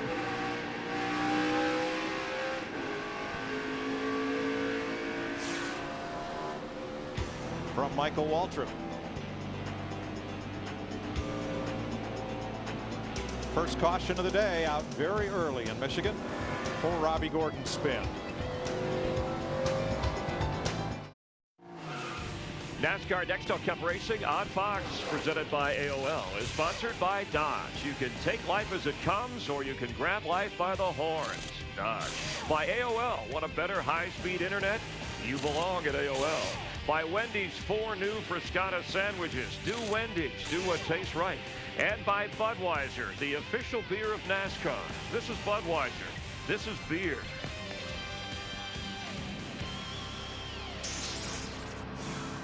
Happy Father's Day on Kenny Schrader's number 21. And a lot of those signs throughout the grandstand here at Michigan.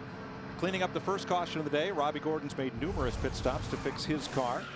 And let's answer our first singular virtual crew chief question. 84% of you say yes, at least one rookie will make the chase. And we actually have one in the top 10 right now, Denny Hamlin in 9th. Well, I think we said all along, Larry, that a rookie would win a race and a rookie would be in the chase. Of course, we didn't know it would be the same one, but might be.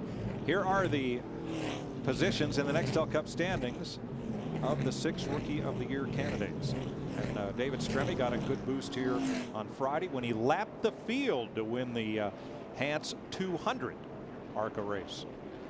And then honestly, when you look at those points there, we only have 2 that's a possibility, I think, of making the chase. Denny Hamlin and Clint Boyer, who's got to be spot on these remaining 12 races until we get to the final 10.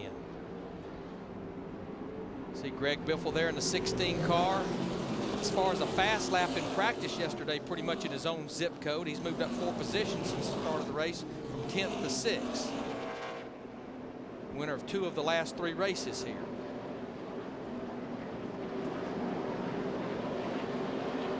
Getting set for the restart to begin lap 7. Jeff Gordon, who has led 18 different Michigan races, brings him down to the green. I think the question for Jeff, we see him every week now. We've seen him do this time and time again. Out front, he can drive away. They got to keep him there, though, or else that's going to be the test to see if he can come through traffic if they get back there later in the day. Boy, look at that 25 car, Larry. He was gassing her up through the middle of the corner. Ryan Vickers. Good run in the middle of the corner, 1 and 2.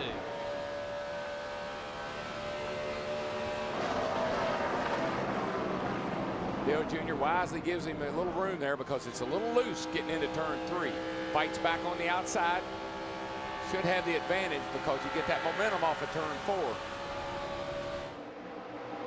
And Darrell, we're seeing that at more and more racetracks where if you can keep that car on the high side on the exit of the corner, you carry that speed all the way down the straightaway. Talked to some guys this morning, and I think a lot has to do with the gear rule NASCAR has. You have to run a little bit higher gear than they would normally run, so you have to keep it wound up on the high side. Yeah, you hear guys all the time talking about kind of interesting term, roll the corner, so that you don't slow the car down. With the brakes, you just let it roll through there and keep the momentum up. Momentum racetracks, momentum racing. Look at J.J. Yaley way up in that high groove in that green 18. Runner-up last night in the Busch race in Kentucky. And he was there right from the drop of the restart green flag. Trying to climb from 12th where he restarted. Now fighting for 10th. Kurt Busch working underneath in the 2. I think that car on the outside, he found that outside groove already, surprisingly. Dirt track racer J.J. Yaley got the high groove working.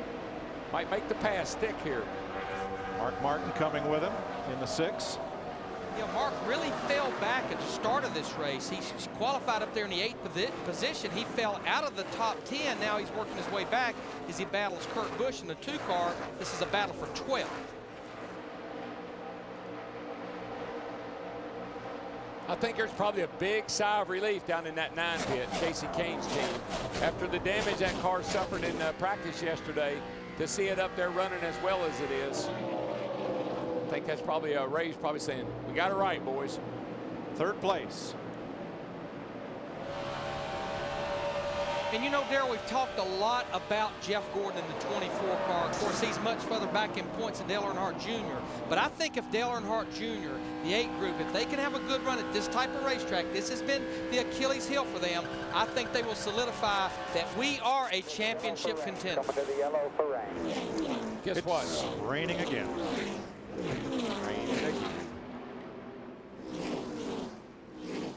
Pace car will pick him up down in turn 1. Casey Kane led the first lap, and Jeff Gordon has led thereafter.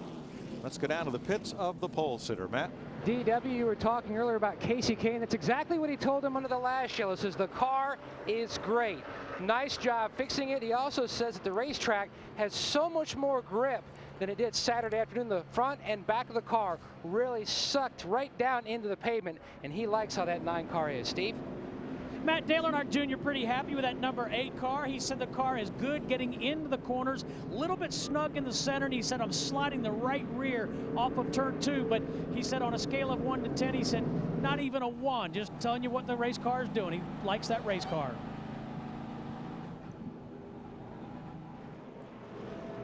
"11 laps, caution for the second time. The first one for Robbie Gordon's spin, and this one for another rain shower as these clouds continue to drift through and across southern Michigan." Looking out Dave Blaney's roof cam. Dave back in the 35th position right now. You can see the rain hitting his onboard camera there, and I think we're going to go ahead. Looks like we're going to see some cars go ahead and hit pit road, and this is what we talked about. Dick Bergman, these are guys going ahead and making adjustments, getting that fuel. Dick? Mark Martin basically left this decision about whether to pit or not up to Pat Tyson, his crew chief, to that.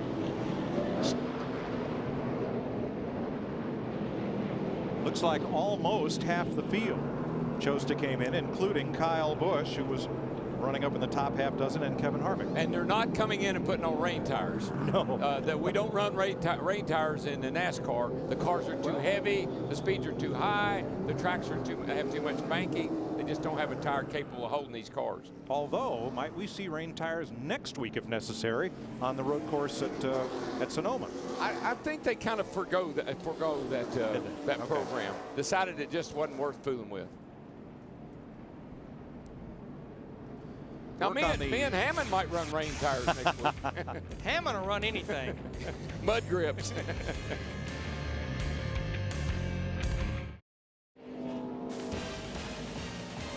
In one lap, we'll go back under green. Half the field pitted. David Stremme has come back in.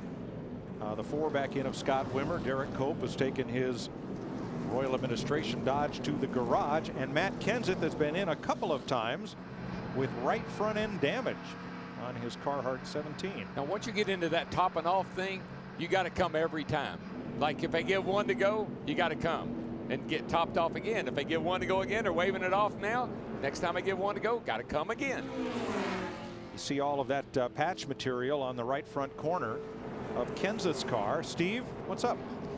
Mike, here's what happened. Matt Kenseth came down on pit road. They took right side tires only. As he was exiting, he hit the 23 car of Bill Lester, who's pitted right in front of him.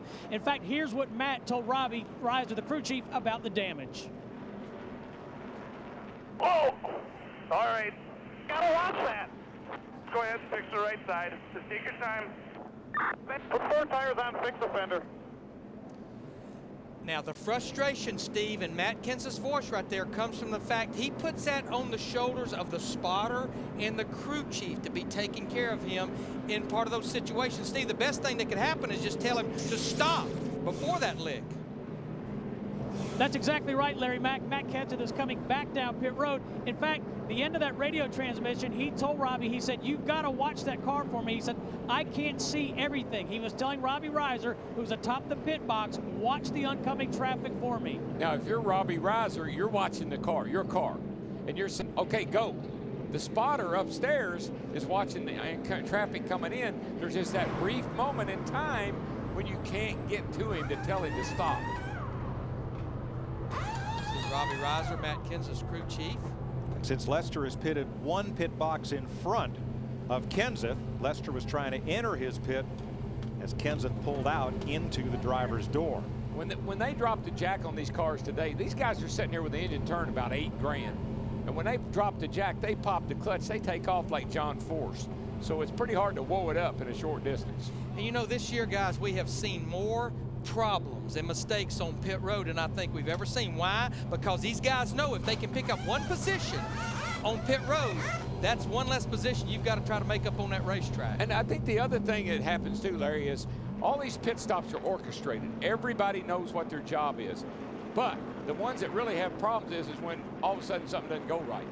I don't know if they have plan B or not. But some of these guys can do plan A, no problem, but then they get into plan B and they don't know what to do. Pretty good sized pit road here with pretty good sized boxes. Really hard to get in trouble here. A close call for Matt Kenseth and Bill Lester. We're under caution.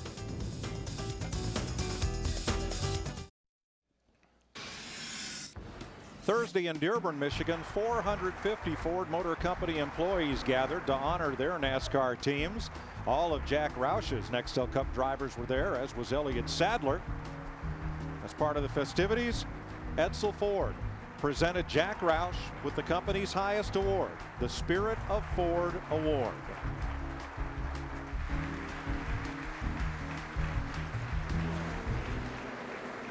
Here's where the Roushketeers are running early on in this race. Not too shabby right there, guys, this early. And that's actually the points as of right now. Set to go back to green.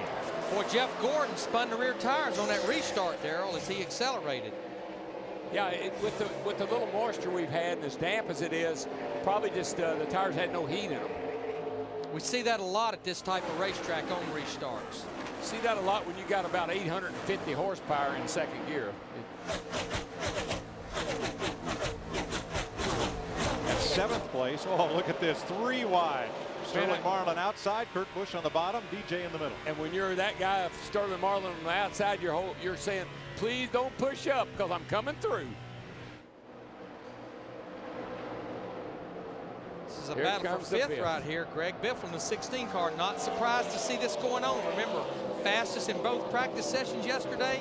You go back to the sister racetrack at Fontana, California. Pretty much had those boys wore out until the engine let go. I tell you what, he has done an incredible job, Larry, to get himself back in this championship chase. 5 races ago, he was 232 points out of 10th. And in 5 races, he's made almost all those up. 2 cars coming hard right behind them. Jeff Burton passed Bobby Labonte a lap ago. And now Labonte gives way to Burton and to the 18 car that Bobby used to drive, J.J. Yaley, behind Burton.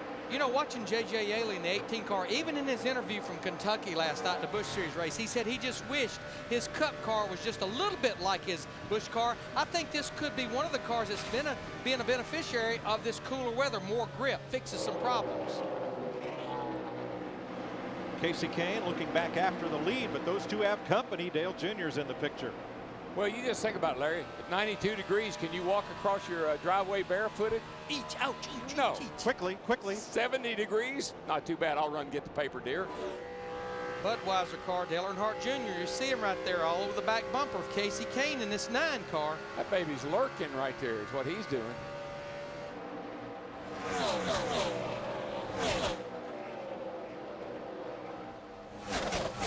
And to update you, Matt Kenseth made multiple pit stops. They checked the toe in, found that that was fine. They changed right side tires, did a little more patchwork, but he's back underway as again Kane looks for the lead in the backstretch. Yeah, Casey moved up to the high side that time off turn 2, got a pretty good run off turn 2. It carries all the way down this backstretch. Looks like Jeff really drives his car off in the corner a little deeper than Casey Kane. Look at how high they've already moved up the racetrack here just 20 laps into this race.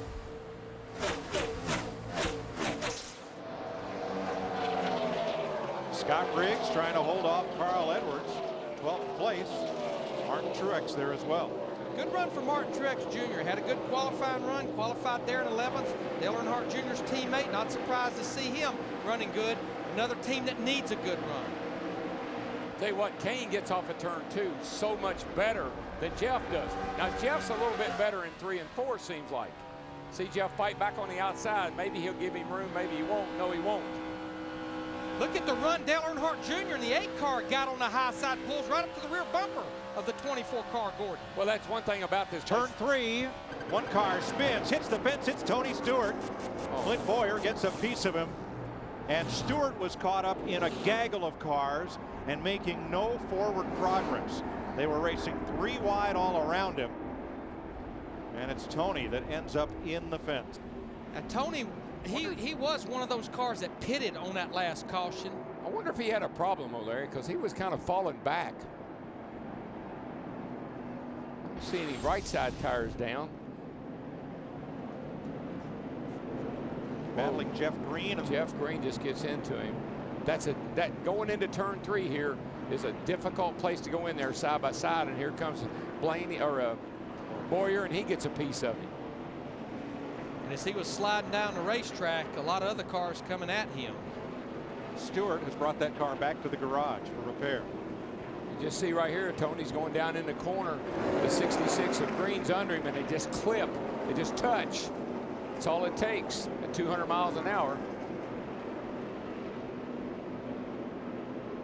You just get real loose under somebody going into turn 3. When you got a car on the outside, it'll suck you right into it. Man, it's holy cow. And that was not a light hit. Now, Stewart has been on the recovery trail from that shoulder injury a couple of weeks ago. We'll try to update that story for you. First, here's Steve. And Dale Earnhardt in his pit stall, Mike, he said his car is a little bit free, but he likes that. He said the only place he needs help is from the center off of turn 2. Matt. And leader Jeff Gordon in the top left of your screen.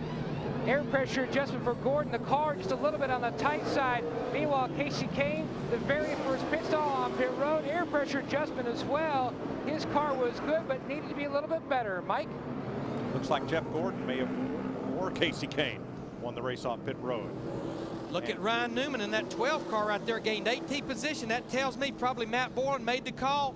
2 right side tires only in fuel. Looks like about the top dozen cars stayed out, but that was cars that pitted at last caution. This is exactly what they were looking for. Tell you one thing, they put a fast transmission in that 12 car, didn't they? At 23 laps, how is Tony Stewart's car and how is Tony's shoulder? We'll find out when we come back.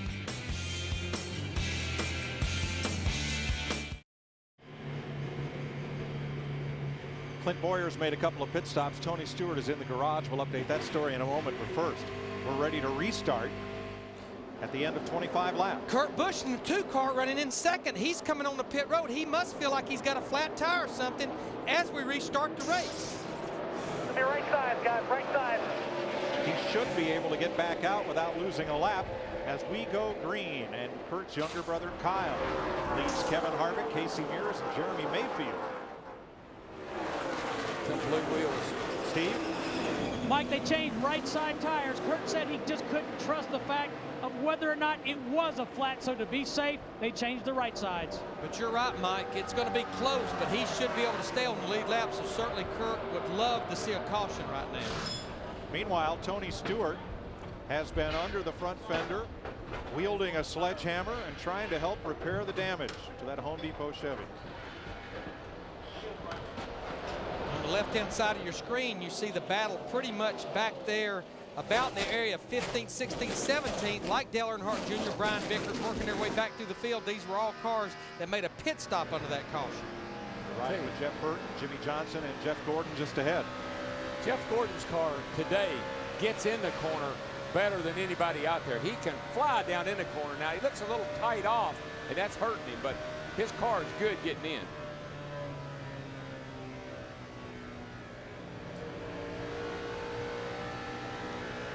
And this is a good test for Jeff Gordon. Right here, we're on our first pit stop. This is when these guys seem to be able to, haven't been able to get the car where it needs to be. You know, as we watch Kyle Busch, the 5 car, our leader, the only Hendrick car that did not qualify in the top 5, he's getting those 5 bonus points for leading the lap. Remember, he's 10th in the points. Darrell, you pointed out in the pre-race, 80 bonus points for Biffle. Those bonus points can be so important to these guys. Boy, Larry, and I tell you, that 24 car must be handling pretty good. He split the 9 and the car that was on the outside and went right around them. And hey, the sun is out. Where'd that come from? Watch this, Larry. Watch him come off turn 2 over here. 40 car there, Strimmy on the outside, 9 on the inside, and Jeff says, make me room, boys, I'm coming through. I got a good car today. Shows confidence he has in his race car. One past champion moving up, another in the garage. Tony Stewart working on his car. Dick Berggren's there. And you can pretty well be assured that his shoulder is okay because Tony was wielding a very large, heavy hammer just moments ago. He is under the left front wheel of the car, working with various tools. The most difficult thing, though, is in the back. We have a frame machine. The back end of this car, the rear clip, is bent, and they're going to try to straighten that out as well. Major damage on Tony Stewart's number 20 car. Yeah, they have got a lot of work to do. You cannot run the kind of speed you need to run here with that rear spoiler and deck lid in that configuration. Stewart came in here 4th in the standings Right now, he would drop at least 2 spots. Now, let me tell you, it doesn't take many DNFs or finishes like he's going to have today to get you back there in jeopardy of not making that chase. Because you got so many good guys nibbling away at the top 10. And we're halfway through the race to chase to see who gets to run for the Nextel Cup, and there are no mulligans. Every race counts. Ooh, did Gordon get against the wall there? All of a sudden, that car, it's doing exactly what it does every week. All of a sudden, just like he flipped the switch, it's taken off pushing, and he almost knocked the wall down off 2. He almost knocked it down off of 4. Looking back from Casey Kane at Matt Kenseth in the 17 car, now he was one of the cars that stayed out on that last caution. Remember, it was not that many laps ago. He restarted back in 42nd. Oh, we got a car damage on pit road. Somebody hit. Turned around over there. Yep, somebody hit. Hard lick there. Couple of them, Larry. Hold on to it, bud. Hold on to it. J.J. Yaley got hit by, I don't know who it was, but somebody just turned him. Darrell, it looked like Yaley had to lift coming out of turn 2 because suddenly there was a car right on him and into his back bumper. Kenny Schrader and the Motorcraft Ford of the Wood brothers. Let's see if we can see what happened back here. There's Yaley up on the outside, and he gets woed up right here behind the 4 car of Wimmer, I believe, and the 26 comes up the hill.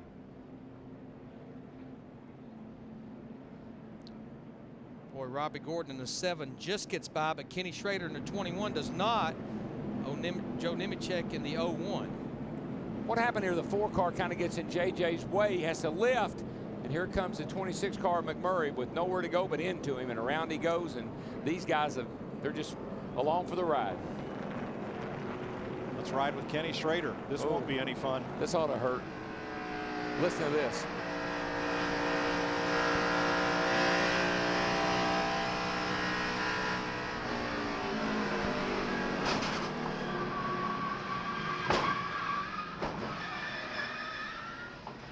Hold on to it, bud. Hold on to it.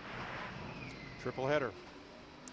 You know, Scott Wimmer in the 4 car that checked up, he was one of those cars that stayed out on the last caution, had a little older tires, and just looked like he didn't have to grip some of these cars that had fresher tires had. Looks like Joe may have come through that without just minor damage. He looks like his car's not too bad a shape. Joe Nemechek in the Army car. Now here come all the cars that stayed out on the last caution. They're hitting pit road, Steve Burns. Yeah, Todd Berrier's decision, Larry Mack, was it's so early in the race, let's go ahead and work on that race car now. And Kevin agreed. He said, we're kind of in a tough spot here. They're a little bit loose, so they're going to make a wedge adjustment and change 4 tires, Matt Yoakum. Kyle Busch, who pitted under the first caution, back on lap 11. Now, he had made up a number of spots, cycled up to the lead, but the car tight. Chassis adjustment and air pressure, 12.3 seconds for Busch. Mike? So we have different agendas on pit stop strategy very early in this race, and the hood is up on Matt Kenseth. Not sure if this is related to him running into Bill Lester on pit road or not. I think what they did is on the last pit stop on the last caution, they checked the toe out, which is basically the location of the front tires that helps the drivability of that car, especially into the corner. They determined how much it was off. Now under this caution, it looks like the guy leaning over in the hood, he's actually taking that tie rod and he's adjusting the toe out.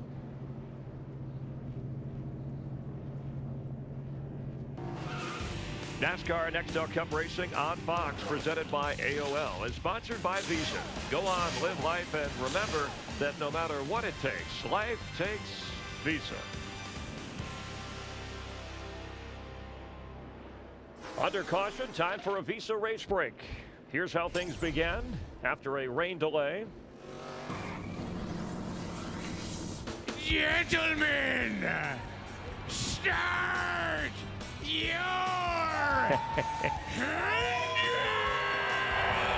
The Grand Marshal Adam Sandler got him going, and the pole sitter Casey Kane, who has Click, got his car passed by Jeff Gordon, who also started on the front row just to start things. Had another caution for a little bit of rain.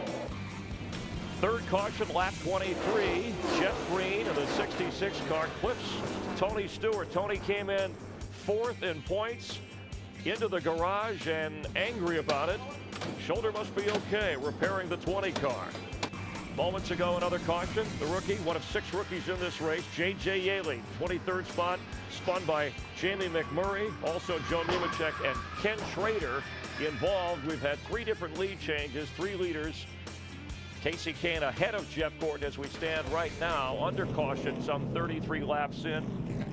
This has been a Visa race break, and no matter what it takes, life takes Visa. And Jeff, the driver's aggressive, whether the slick track or thinking that maybe getting to the halfway point with the rain in the area. I think a lot of drivers right now realize this race could just make it this past halfway, and they're trying to get up toward the front in a hurry. We see a lot of guys with damage to the front noses. 17 car there. His was done on pit road with the 26 car. We saw him making repairs, and that right there was the fact that he got hit in the got in the back of the 18 car. Extra visit to pit road by Kyle Busch, who's led 9 laps. But Mike, 21 laps, and Jeff Gordon has led the most laps so far in this race. A couple of extended pit stops. Joe Nemechek was back in as well, as you saw Jeff Green and Matt Kenseth. Now Jeff Gordon, I guess not too happy with his Hendrick Motorsports teammate right behind him, the Lowe's Chevy of Jimmy Johnson. They were doing a lot of side-by-side racing after that last restart, maybe more than you would expect from teammates. Jimmy, if you want to race like this all day long, I'll take it all day long, buddy. I thought we were teammates. Let's race to get to the front. Now let's get 3 wider a chance again. Matt? Get back there in a minute. There's Chad Knaus, Jimmy's crew chief. I saw on that last restart, Darrell, they were 3 wide all down the front straightaway, not 1 lap, but at least 2 in a row. But you know what? I agree, but I don't understand. You know, everybody's out there racing, and Jimmy Johnson's car is faster than Jeff Gordon's. So Jeff, if you don't want to race side by side, 3 wide, why don't you slow down? They're teammates, but don't you have to race them just like every other car? Sure, and what happened here, he ought to be mad at the 96 Tony Raines, because Tony held him up and allowed Jimmy to get underneath of him and make the pass. He and Casey Kane both. So Jeff's the one that I understand. Jeff's frustrated a little bit maybe, but if you don't want to race like that, dude, get behind me. I have a real problem with drivers that get upset because someone's racing you. That's the whole point. You're here to race. If you're up there running 1 and 2 and you're driving away from the field, different story. They're in the middle of the pack racing other cars. Yeah, they're not out there by themselves. This ain't no picnic. We're not on a Sunday drive. We're racing. Maybe the point trying to be made is if we were single file, we'd be faster than if we're trying to beat each other's fenders in. If it was only the 2 of them, I could see his point. Casey Kane leading Jeff Gordon as we go back to green and complete 35 laps. Now the top 15 cars, all the way from Casey Kane back to Kevin LePage in the 49, they stayed out on this caution. I tell you who's worried right now. It ought to be J.D. Gibbs. He's only got 1 bullet left. And that's Denny Hamlin in the 11th back car. there in 8th place, just out of our frame. Here's Jeff going for the lead. And he does have a fast car. And I'm thinking he's probably more excited than he is upset. Man, I want to run good today, and I am. If my driver's going to be frustrated about something, that's what I want it to be. Oh, right. And you know what? The other thing is, giving Jeff Gordon all the credit in the world, he's excited and he wants to run good. Tell you what, there on the left, you see another Chevrolet coming into the picture. Jeff Burton in that 31 car up there battling Casey Kane and Jimmy Johnson. That's a battle for the 4th position. Hey, Larry, guess where the last time it was they run that 31 car? Bristol, Tennessee. It has a new body. It has a new body on it, but it's the Bristol car. Junior gets past on the inside, gets past Burton, that is. Vickers right there with them. You know, we talked at the top of the show about long green runs. That's the one thing we've not had yet today. And you know, I know it's early, 36 laps into this race. We've been talking all weekend, the stranglehold that Dodge and Ford has had on this racetrack. Right now, 6 of the top 7 are all the bow ties, the Chevrolets. Casey Kane, the only Dodge in the top 7 right now. The last Chevrolet to win here is that one right there. Van Lee, 2001.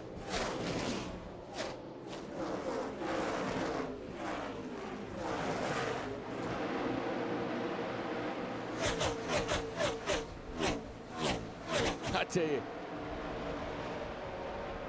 that 9 car, now he's got some smoke under the hood.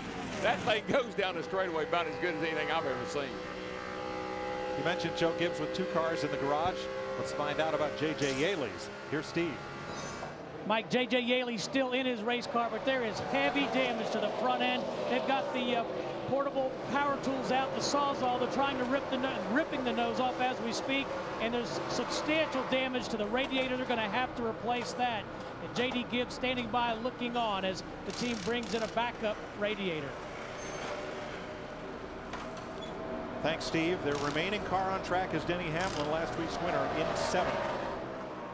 This interstate's got a lot of lanes on it, doesn't it? These cats. Oh, yes. Look at them.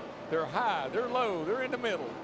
That's why the drivers love this racetrack. You got options. You're not stuck behind somebody. I know we're seeing a little single file racing right here, but just a little ways behind this group. This is not single file. Remember, this is a lot of the cars that pitted on the last caution, like Kyle Busch in the 5 car, Elliott Sadler in the 38. This is pretty much a battle basically from about 21st on back. Look at this thing go, Larry. Look at him. Turn 2, you mentioned it earlier. That's where he's got him. He comes off of turn 2 like he hits an afterburner. But then Jeff Gordon seems to be able to really drive it into turn 3, and the thing sticks because he runs it up the racetrack. Then he wins the battle off turn 4. Behind them, Dale Earnhardt Jr. has been up there in the Richard Petty groove, running just inches from the wall all the way around the corner. And of course, with some momentum, we talk about momentum. Casey has the momentum off of turn 2. Jeff has the momentum off of turn 4. And 2 totally different turns. 2 is tight. Right there where the 9 is right now, that's a tight corner. Come off of turn 4, it's a sweeper. You can let the car run out. Turn 2 would be more complementary to a fairly loose car. Turn 4 would be a little more complementary to a tight car.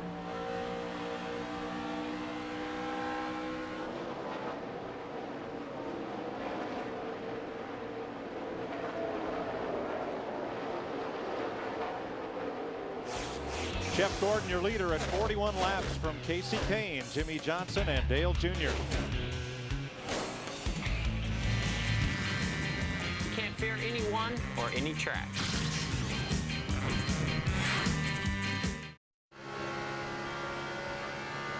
Side by side for the lead at the start-finish line, Casey Kane and Jeff Gordon lined up just like they started on the front row. And Gordon owns the corner for now. Gordon can just drive down in there so hard. Casey's looking around for another line to run. He's been able to close, but he can't make the pass. 9's got a problem, Matt. What is it? You see him moving around, DW. He's searching a little more for fresher air because the water temperature has climbed well over 250 degrees. You can see him working on the wheel. His team prepared for Casey to have to hit pit road and pull some tape off the grill. He is coming down pit road. He's peeled off. The problem is he has debris on the grill. You can see it right there. He has a piece of plastic. This place is notorious for that with the wind blowing around. And it takes so very, they run the openings in minimum amount. Dale Earnhardt Jr. moves past Jimmy Johnson to take over second behind Jeff Gordon. Here comes the pole sitter to his pit, Matt. And they're also going to make a chassis adjustment now since they are on pit road, losing this track position. You can see the crew member make the adjustment. Clouds coming back over. You can feel the temperature dropping again as teams racing to the halfway point, and everything else is bonus. But the water temperature had climbed over 250 degrees for the pole sitter. 16.8 seconds for the Dodge boys. And the problem with Casey Kane having to make this unscheduled stop, we've got cars out there that can go about 30 more laps on fuel. So obviously what Casey Kane, the 9 group Kenny Francis needs, they need this thing to go green for a while, and hopefully they can recover from this. Next week, something completely different. We're at Infineon Raceway, Sonoma, California, on the road race course. But for now, the 2-mile super speedway at Michigan. Jeff Gordon, who started outside pole, having it his own way, a 2.5 seconds up on Dale Jr. Here's the race for 7th place. Carl Edwards, Denny Hamlin. Cousin Carl, he's been working his way to the front ever since the drop of the green flag. 3 starts here, all top 10 finishes. In fact, he's made his very first career start here in August of 2004. Always runs well here, just didn't get that good qualifying lap in. His car was real loose. Yeah, he failed the launch last night, Larry. They dropped the green flag and something happened to the gearbox and he didn't go anywhere. So he had a rough night last night. He's working much better today. Now I want to add to what I said about Casey Kane in the 9 car needing this thing to go a long green run. There's a fine line there. Right now he's the only car a lap down. If he gets the caution, he gets the free pass. But if we have a long green run and our leaders start lapping other cars, he could indeed not be the first car lap down if we get a caution. So maybe they would be better to go ahead and get a caution now. Well, the leader is coming off turn 2 now, and the next car is anywhere near getting lapped is coming off turn 4, almost a half lap. So he's going to be in the catbird seat for a while. Right now we still have 37 cars on the lead lap. The only car that's officially retired, Derek Cope in the 74 car. J.J. Ellie, Kenny Schrader, Tony Stewart's car is in the garage trying to get repaired and back out on the racetrack. Plus the other thing, Larry, that 9 car now has 4 fresh tires. He may, more likely, will chase down Jeff Gordon and get by him under green. His lap times, Darrell, about 0.7 of a second quicker than Jeff Gordon on worn tires right now. Clint Boyer spent some time in the garage, but he's back on track in his 07, though 26 laps down. NASCAR Nextel Cup Racing on Fox, presented by AOL, is sponsored by GM, same company, new tune. By Subway Restaurants, Subway, drive hard, eat fresh. By Singular, raising the bar. And by Sears. Pit road is open. Jeff Gordon, your leader, 54 laps in under our 5th caution. Jeff Hammond getting ready for pit stops. What can we expect? Chris, I mean, a lot of these guys right now have about 20 laps in their tires, so I look for them to come down and get 4 tires. I think we're still looking at the big race, trying to get to the halfway point. So we look for maybe a little bit of strategy by some cars, maybe even take the chance and put on 2 tires. And the caution is out because of rain. Let's check in with Dick Berggren on the pit stops. Well, Jeff Burton was running in the 5th position. A whole variety of things that they're going to try to fix here. The car is a bit free going into the corners. Then sometimes it pushes off. They're going to adjust the chassis and air pressure. Steve. Dick Dale Earnhardt Jr. likes that number 8 car right now. He's in the upper right-hand corner of your screen. He said it's good in and off, just a little bit snug in the center, Matt. Gordon and his teammate Jimmy Johnson 1st and 3rd. Now Gordon needed help both on entry and exit. Track bar to help the entrance, which was too tight. Air pressure to help the exit, which was too loose. Also an air pressure adjustment for Jimmy Johnson. He was loose all the way through the corner. Chris Myers. All right, time for a quick Visa race break. You know, we had a 45-minute delay before they got things rolling here in Michigan. Adam Sandler, the Grand Marshal and the official starter. On the pole, Casey Kane, who led 6 laps. He was passed early by Jeff Gordon, who has led the most laps in this race. But let's look at Matt Kenseth, who came into this race closing 2nd in points. Multiple pit stops. He had a brush with Bill Lester, who had damage to his car. Kenseth fell 20 spots, but is trying to work his way back up. 2-time NASCAR champ Tony Stewart, clipped here by Jeff Green in the 66 car, putting him behind the wall, and Tony steamed. That broken shoulder blade okay compared to Stewart's car, trying to get back in the race. Moments ago, Casey Kane was running 2nd, lap 47. Problems on the grill, had to pit, but just got the lucky pass, Jeff Hammond, and this has been a Visa race break. No matter what it takes, life takes Visa. Jeff Gordon, currently your leader, will be back at Michigan International Speedway. You're watching NASCAR on Fox.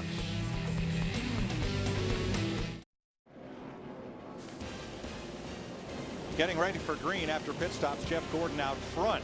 Now, during the caution, both Elliott Sadler and Kyle Petty stayed out trying to lead a lap. On the last green lap, Sadler was ahead of Petty, but when the caution came out, NASCAR has judged that Petty will lead that lap under caution, not Sadler, because when the caution came out, Sadler did not maintain speed, wasn't entitled to retain the spot. Net result, Kyle gets 5 bonus points. Elliott does not. And why 5 bonus points is important to both those guys, 2 completely different agendas. The 45's trying to stay in the top 35. The 38's trying to get towards the top 10. 2 different agendas for leading that lap. Turn 2, Dale Jr. hunting the lead on Jeff Gordon. Junebug's on it, baby. He said he liked that old car yesterday. Don't do anything to it. But now watch Gordon. He gets in the corner so well. Golly, that car will get down into the corner. Especially turn 3 and 4. But June's got a little horsepower today. He's going to drive right under him. And you don't think these fans are on their feet? Jeff Gordon, Dale Earnhardt Jr. to the 2 drivers missed the chase last year side by side. There's no one sitting down here. 2 of the most popular athletes in the country. In all sports. Junior was just on some major list of the top 5 athletes in the United States. Harris Cole, and so was Jeff Gordon. Junior gives Gordon a wave, and it may be a wave bye-bye. Steve? And Mike, if we get 1 lap past halfway, this race is official. Listen to what Dale Earnhardt Jr.'s crew chief, Tony Eury Jr., told Dale Jr. under caution. Just so you know, Dale Jr., the big storm is probably an hour and a half out. We run an hour and a half, so if you 5 laps right here, because the main half first part of the race. So you got to hit them on what that is. When that weather gets here, it'll probably be down for quite a while. What's the laps on this race?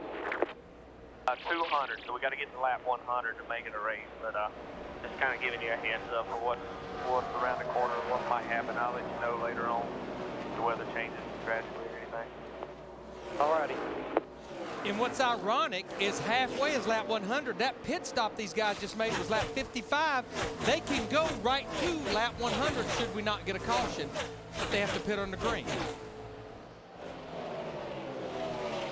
After restarts here, this track is so wide, things get really exciting for a few laps. Watch this, turn 2. I tell you, that 9 car, Larry, he is on a mission to get back to the front. That's him up on the high side. Watch this.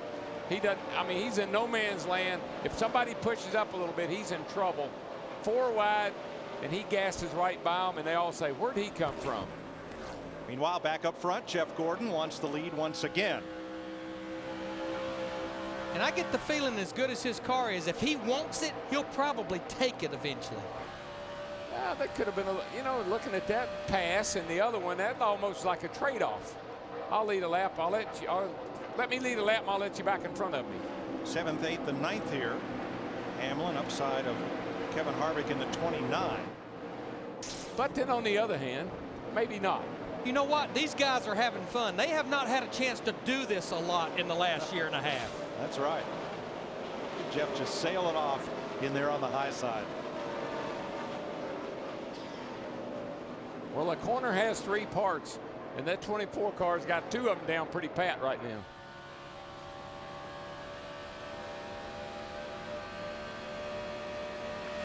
But I'm going to tell you what, while these guys are going at it, remember what Jeff Gordon was so mad at his teammate about a little while ago. While this is going on, his teammate Jimmy Johnson, as well as Carl Edwards in the 99, are getting closer and closer. There they are right there. Oh, yeah. The worst thing you can do is run side by side for a prolonged period of time, because it definitely slows you down by about a second. Guys behind you get a little draft, and they come right up to you. Jeff Gordon got the message, and he drops in front of Dale Jr. They're going to try to create a little distance.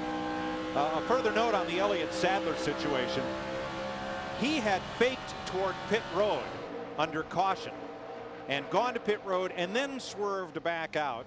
And for that reason, NASCAR judged that he did not maintain pace car speed and position. And that's why Kyle Petty was the leader of that lap under caution and not Elliott Sadler. And I think more so than a fake, Mike, it was all of a sudden realizing, hey, if we stay out, we can lead 5 points. Lead a lap and get 5 points. Third place changes hands as Carl Edwards marches to the front in that Roush Ford. Yeah, I'd say that Chevy Brigade has got a Ford in the future. Little spoiler. Dale Jr. has dropped into second, and he's losing a bit of ground to Jeff Gordon. Steve? He is, Mike. He just told crew chief Tony Eury Jr., I'm rolling over on the right front, and I don't like it.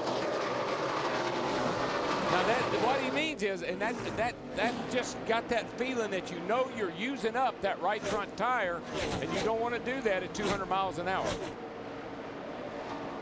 Carl Edwards, the 99 car, gets a run off turn 2. He's going to complete the pass at the end of the backstretch. And now Jimmy Johnson in the 48 car will pull right up on the rear bumper of Dale Earnhardt Jr. in the 8 that we're riding with. And that's how quickly it happens, Mike, Larry. In one turn, your car all of a sudden gets a feel in it that you do not like, and you know what it is. And there's only one cure, and that's to slow down a little bit until we can do something about it. So Junior fades from the lead to 4th place. Next car behind him is Biffle and then Jeff Burton.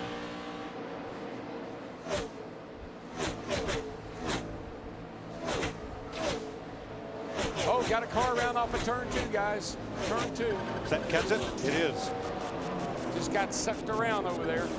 Don't think anybody got into it. Caution is out. 4 tires, brother. Hey, just routine. Spun out 4 tires. 4 tires, guys. I see it. 4 tires. On the inside of is that Scott Riggs, who will wiggle there going around the outside. Here's Matt in the middle. I think he just gets in there where it just sucks the back of the car around. Tony Raines in a 96. Why, Darrell? What does that? It's side draft. The air off the car that you're trying to pass is coming over and getting a hold of your car and trying to pull it into that outside car, and it just takes the air off your spoiler and pulls you around as it does it.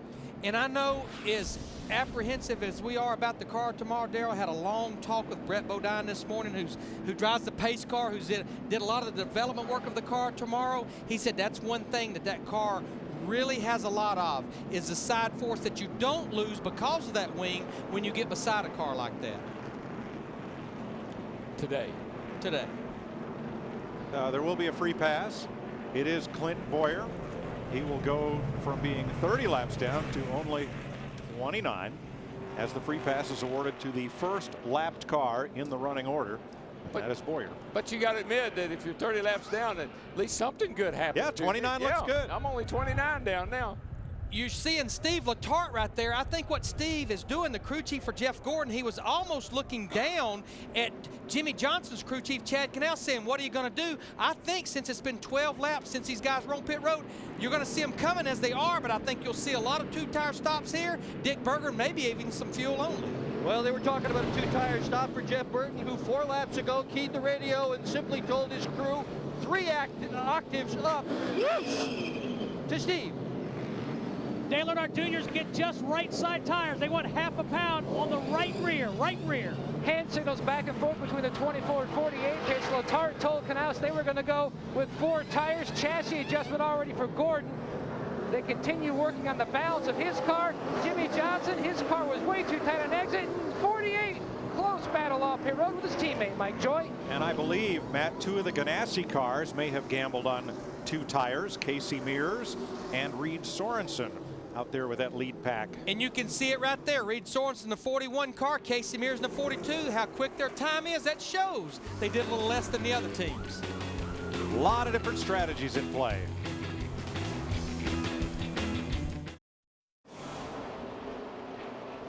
Getting ready to restart.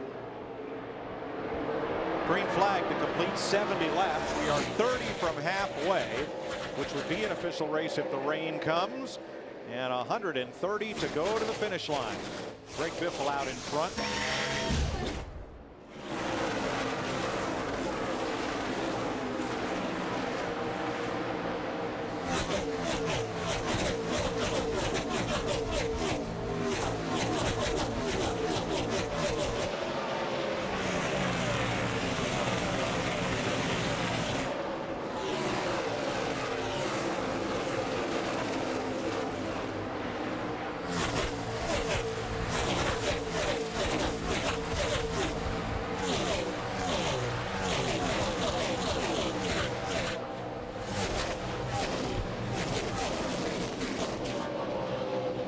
A lot of 3 wide racing as Jimmy Johnson tries to come through. Bobby Labonte's been strong today.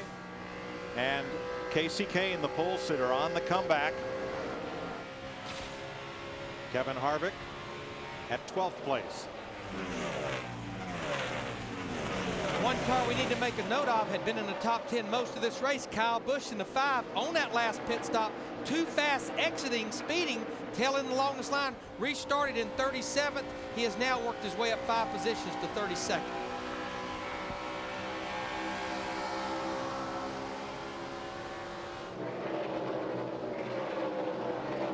New face up front, the Biff. Greg Biffle in that Jack Roush Ford, winner of, what, 2 of the last 3 races here. And look where he has moved in the points since the drop of the green flag. As Denny Hamlin backs up a spot and Kyle Busch falls back 2 positions based on his position at the moment. Now multiple pit stops for Matt Kenseth, who now sits a lap down. Steve? Yeah, Mike, it's been a rough day for the former Nextel Cup champion. He was trying to avoid Tony Raines and felt like Raines wasn't giving him enough room. He actually, the 17 of Matt Kenseth, ran into the 12 of Ryan Newman, making contact. That's what caused him to spin out. Matt? Polling a number of different crew chiefs this morning, Steve, they all pointed to the 16 of Greg Biffle as the car that would be the rabbit today, the guy they expected to jump out front and they were all going to have to chase, judging by the lap tracker system that all the teams use to gauge where their car is over a number of laps during final practice. Now they haven't had a lot of long runs, and that's where Biffle's car was so stout in final practice. They've been tweaking it with air pressure, hoping for what we are starting to have now. Looks like a long run.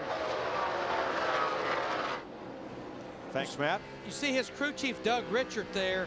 When he won here in August of 2004, that's about the time that Doug Richard came on board.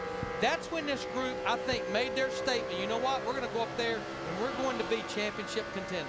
Yeah, he's had 2 wins in the last 3 races here. It'd be pretty hard to bet against him. He obviously knows something about this place.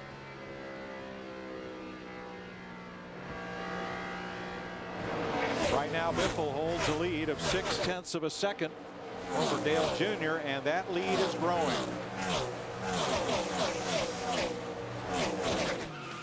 NASCAR Nextel Cup Racing on Fox, presented by AOL, is sponsored by Ford. Bold moves. By McDonald's. By the auto parts experts at AutoZone. Get in the zone. AutoZone. And by Sprint. Get closer to the NASCAR Nextel Cup Series with Nextel from Sprint.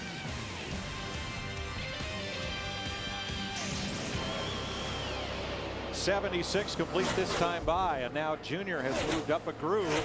He is tracking Biffle and closing back at the lead, while this goes on back at 7th place. The 3 Hendrick cars that started 2, 3, 4 on the day, racing 7, 8, and 9. Well, you remember that little lecture that the 48 car got earlier?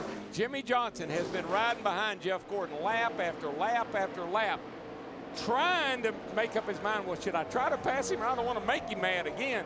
Time has come. He's got to go now. There's the boss, Rick Hendrick, looking on at 3 of his 4 cars. The other one, Kyle Busch, has to come up from the back. Steve? And Mike, talking about the 25 of Brian Vickers, he's been fighting the handling early in this race, but on the last pit stop, they made an air pressure adjustment. They made a track bar adjustment. He said his car was loose, but since the restart, he said, great job. This car is the best in all day.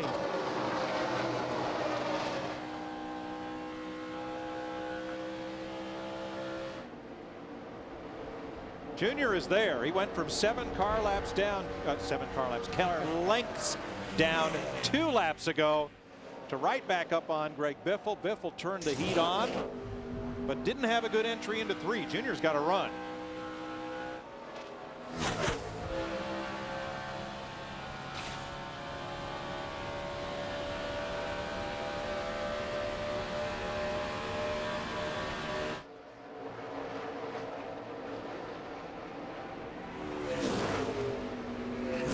Dale Jr. has the lead. Both of these cars on that last caution, they were cars that elected to go with 2 right side tires, not that many laps on the tires to begin with, and get their cars out there in that clean air, and it's working right now. And that is what the manufacturers came to see, a Chevy-Ford battle. And if you're a Chevy team with a lot of support, leading at Michigan is a big deal. If you're a 14, any of the teams, but leading here in front of all the execs. They were a dead tie across the start-finish line that time. Greg Biffle, Dale Earnhardt Jr., difference, delta in their lap right then, 0.000. Dead heat. Trouble for Tony Raines in the DLP HDTV car.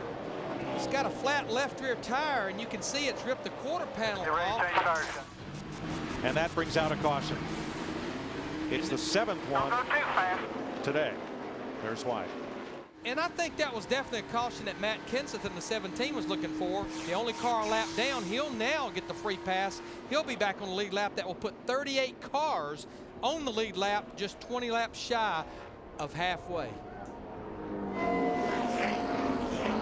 It's incredible how Kenseth's days can go. Some days it's just out there and you don't even know he's there, and he ends up in the top 3 or 4. Today he's been in a lot of trouble. Here's a team that's coming off its best finish of the season, 16th. Tough break. When he gets in here, just do left. The right sides are up, right?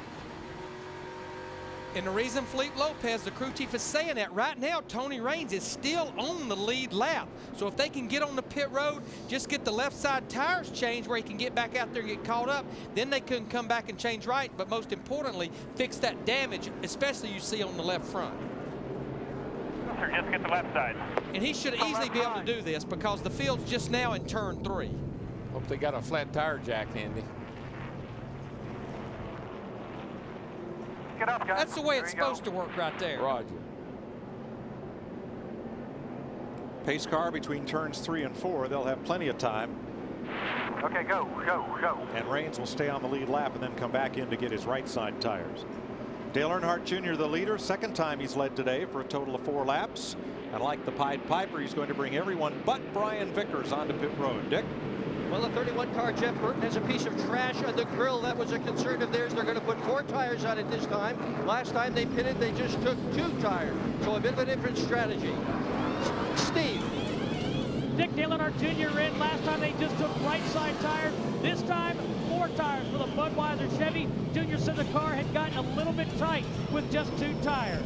Matt. 19 laps on the left side tires for Biffle. You can see them making the chassis adjustment. He says he's almost wrecking down in turns 1 and 2. The 41 of Sorensen's away. Air pressure adjusted for the 99 of Edwards. His car had been tight, and the 48 beats everybody off pit road. Mike? One of Dale Jarrett's crewmen with a slight limp after getting brushed back by Reed Sorensen, the target car leaving the pit right behind Jarrett. Brian Vickers stays on track and does not pit, nor does Mike Skinner. Everyone else on the lead lap has been to pit road.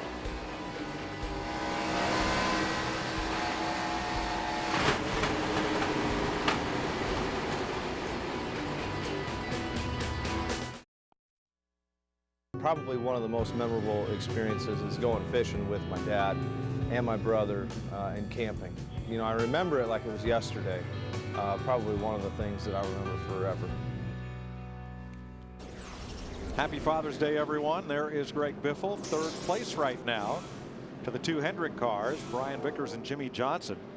Vickers did not pit. Steve? Mike just checked in the pits. This is a bit of a gamble. They think there's another big rain system coming through, so they decided to stay out and try to get to halfway. Yeah, he has 9 laps on his tires, and he's got a bunch of good race cars behind him. The one thing he will have going for him, at least when we get the restart, is clean air. We've seen what clean air can do, but that's a tall order with some good race cars likes behind him. Boy, that car sure looks a lot better than it did last time we saw it on the racetrack. Tony Stewart is back on track. He is 61 laps down. I don't believe it's going to take long for these guys to kind of just smoke on by the number 25 cars.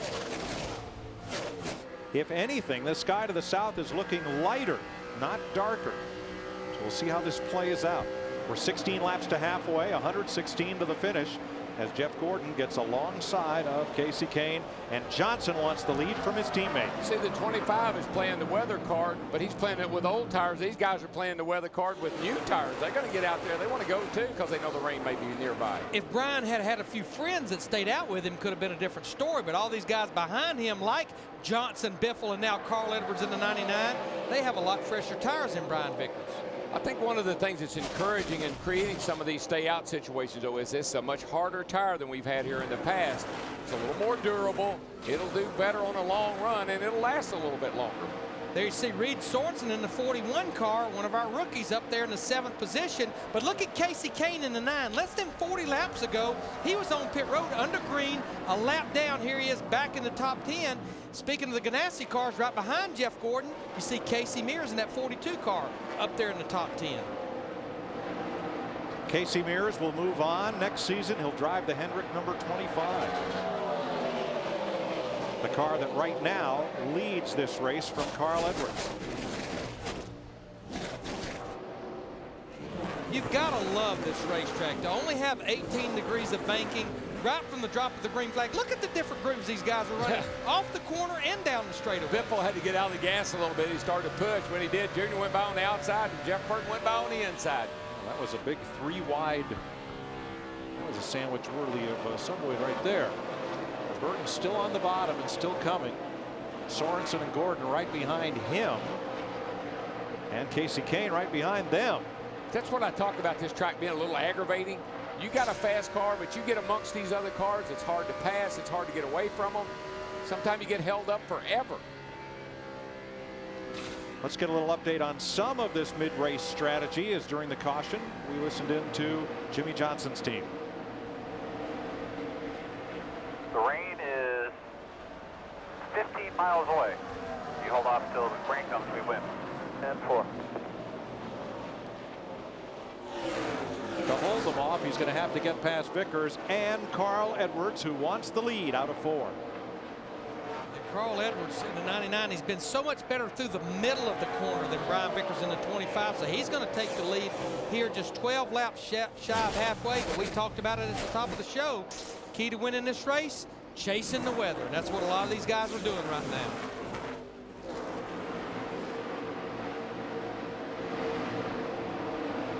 Two big factors as we watch Sorensen try to deal with the 29 of Harvick, the 9 of Kane, and the 42 of his teammate Casey Mears.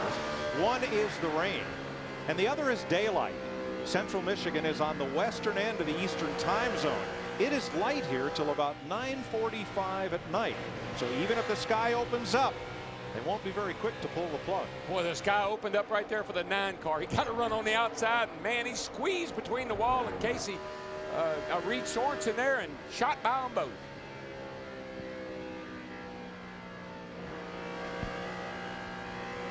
That 9 car, Larry, is coming back to the front with a vengeance. And what a weekend they've had. Sat on the pole on Friday, hit the wall in practice yesterday, major repairs to this car. This is the same car he has won those other 3 races with this year. Overheating there about 40-45 laps ago. Now he's back into the top 10, trying to march back to the front. Casey Kane in the 9.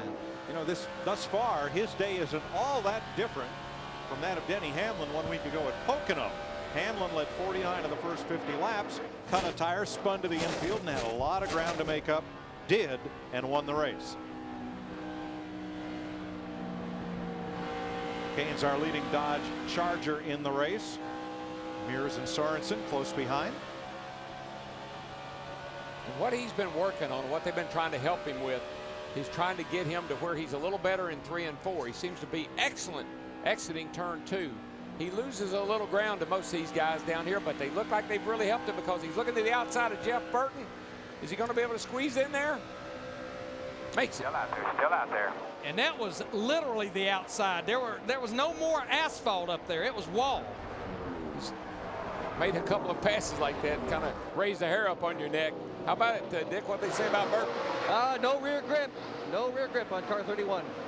And obviously what that means is when he puts the throttle down, goes through the corner, the rear is wanting to slide around and be loose with him. And cousin Carl in this 99 car, Carl Edwards, he has checked out to a 1 1/4 second lead over Brian Vickers in the 25 car. Carl's making up for last night, Larry. He had a bad night last night. First car out of the race. He want to do some racing. Remember half a dozen or so. Down there to get in, but pretty good by myself. Remember half a dozen or so years ago when Jeff Burton was Rain Man? And every time it was like Mother Nature was his biggest fan. Every time it would rain, Burton would win. watching these two teammates, Brian Vickers in the 25, Jimmy Johnson in the 48 car. Right now, these guys are battling for the 3rd position, but I've been keeping an eye on their other teammate, Kyle Busch in the 5 car. Remember, when we restarted back on lap 70, he had to restart at the tail end of the longest line because of speeding. He has now made his way all the way back up to the 17th position. He just went by Mark Martin in the 6th, so he's on his way back to the front. Just drives by Ryan Newman in the 12 as well.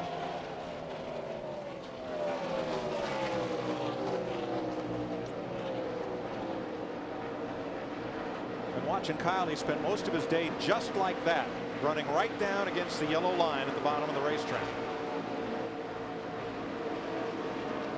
Hasn't much ventured up and tried the upper grooves. 3rd place.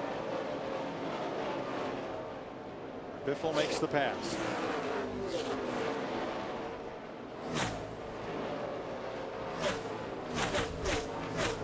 Carl Edwards out in front as we're 6 laps from halfway in Michigan. You're watching NASCAR on Fox.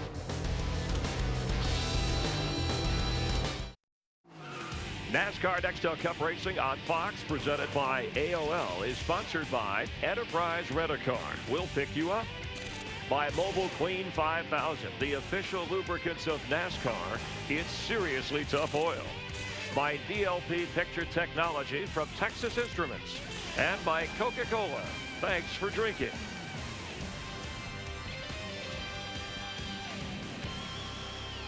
Over Greg Biffle, we're nearing the halfway point.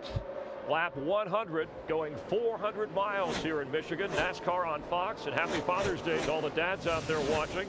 And for Jeff Gordon, who is coming off the hardest wreck of his career, he passed the pole sitter Casey Kane. Gordon's led the most laps today at 50. Casey Kane running 2nd. Jeff had some problems, debris on the grill. Yeah, he had to stop early because the car was overheating, because of all that debris you see right underneath the nose on that Charger. He was a lap down, but now has worked his way back up to 5th. And how about this? Lap 60, Dale Earnhardt Jr. in the 8 car, taking the lead from Jeff Gordon, 2 of the most recognized names in sports.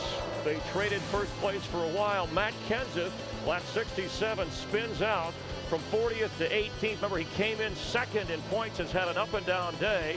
Quite a few problems. But right now, the Roush Fords, Jeff, are leading the way. And Casey Kane, as we said, up to 5th, working his way back towards the front, passing Jimmy Johnson. Looks like right now he's going to go to 4th, Chris, as he goes on the high side one more time. He likes the rim ride around this racetrack, and his car's working really well up high.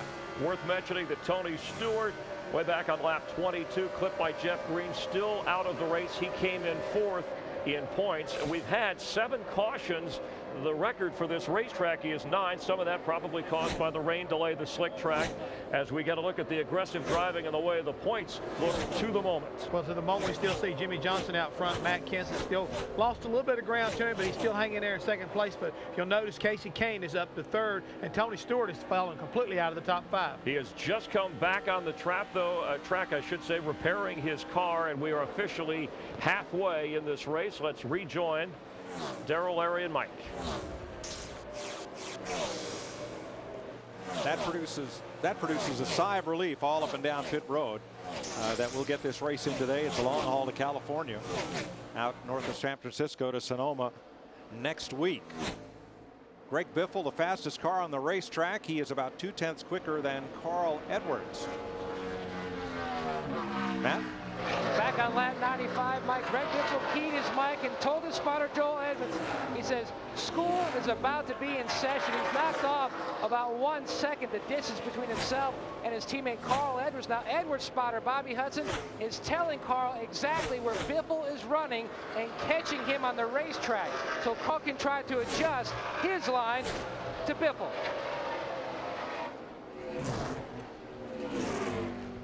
That last lap, Biffle was about 1/10 of a second quicker. The previous lap, 2/10 faster. I know we're watching Greg Biffle here in the 16 car running 2nd, but this right here, I've been watching this battle. This is a battle for 10th. Jeff Burton in the 31, Kurt Busch in the 2. Remember, Kurt Busch back on lap 25, as the field took the green for a restart, had a flat tire. He was all the way back in 40th position. Darrell, you and I have been watching this car. He just keeps getting better and better, and he's pretty good on long runs. Yeah, he is. That's a whale of an improvement. They put that old magic spring rubber in the left rear, sound like, and that tightened him up. And the way to the races he went. And there's my buddy there in the old. He's feeling his Cheerios today. Go, Bobby. Bobby Labonte in the 43 car, the Petty car. Yeah, he's been a top dozen car all day long. Been quietly hanging around there in the top 12. He's been good all weekend long, though. Good in practice. Remember, he started this race up in the 5th position. Here he is battling Kurt Busch in 2 for the 11th position. There's a little racing going on here. 8th place. Harvick inside of the car that did not stop on the last caution, Brian Vickers. Well, and the problem, Darrell, with Brian Vickers in the 25, he's only about 8 or 9 laps away from having to make a green flag stop because he did stay out. Yeah, those older tires are going to prevail for a little while against the new ones, but once they go away, you're in big trouble. The way I see it, Vickers should have to pit somewhere around lap 113 to 115. Everyone else that pitted on lap 81, they should be able to go somewhere between 126, 128, 129 right in there. Kurt Busch continues moving toward the front. He just took 10th away from Jeff Crossover Burton. move right there. Kurt slid up in front of Jeff, and Jeff cut back under him. And let's go to Jeff Burton's pit, Dick. Well, Jeff Burton's car was really good at the very beginning of this race, Mike. Not so good right now. He's told the crew that the car is very inconsistent. The biggest description he has had, the most clear description is it's free in, then it goes tight, then the back end won't bite, tries to slide around coming off the corner. So lots of problems with Jeff Burton's car. They're going to need to make a bunch of adjustments on the next pit stop to fix it. Steve. Well, Dick, following the 2 car of Kurt Busch, you see the 43 battle between the 41 and the 31.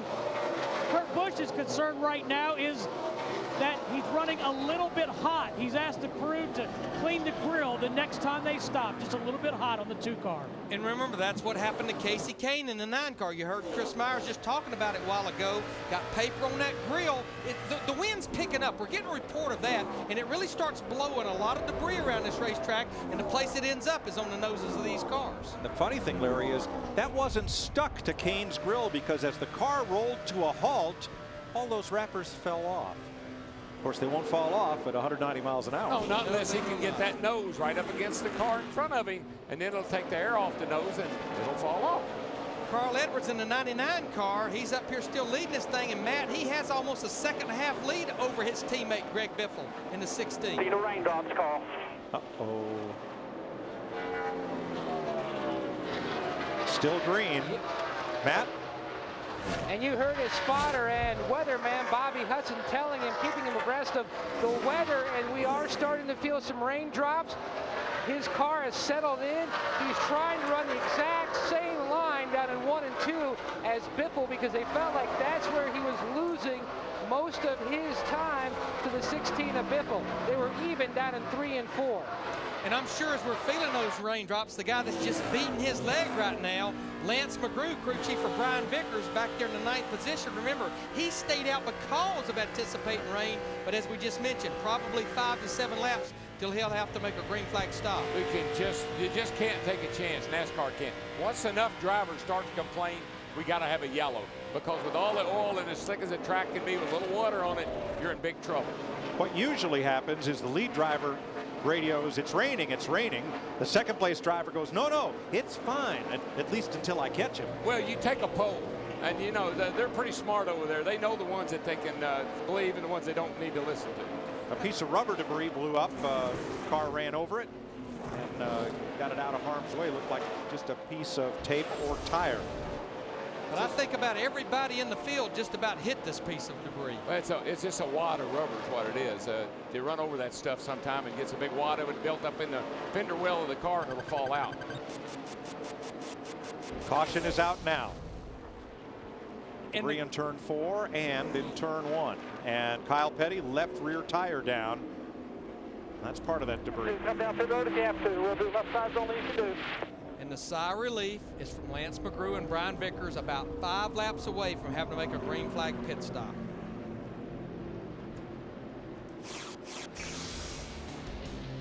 Trouble for Kyle Petty puts us under caution for the 8th time today. NASCAR Nextel Cup Racing on Fox, presented by AOL, is sponsored by Allstate, official insurance sponsor of NASCAR.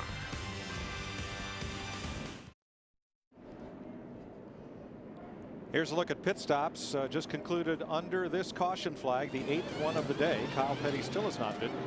He remains out on track.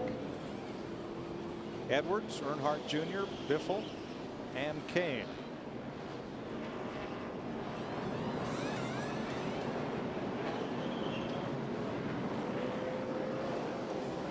So most of the leaders go with just 4 tires here, and I think the reason, if we shouldn't fight weather, this pit stop here will put them within 1 stop of making it to the end. I think that's the reason almost everyone, except for Reed Sorensen in the 41 car, you can see gained 11 position, won the battle off pit road, went with 2 tires on that car.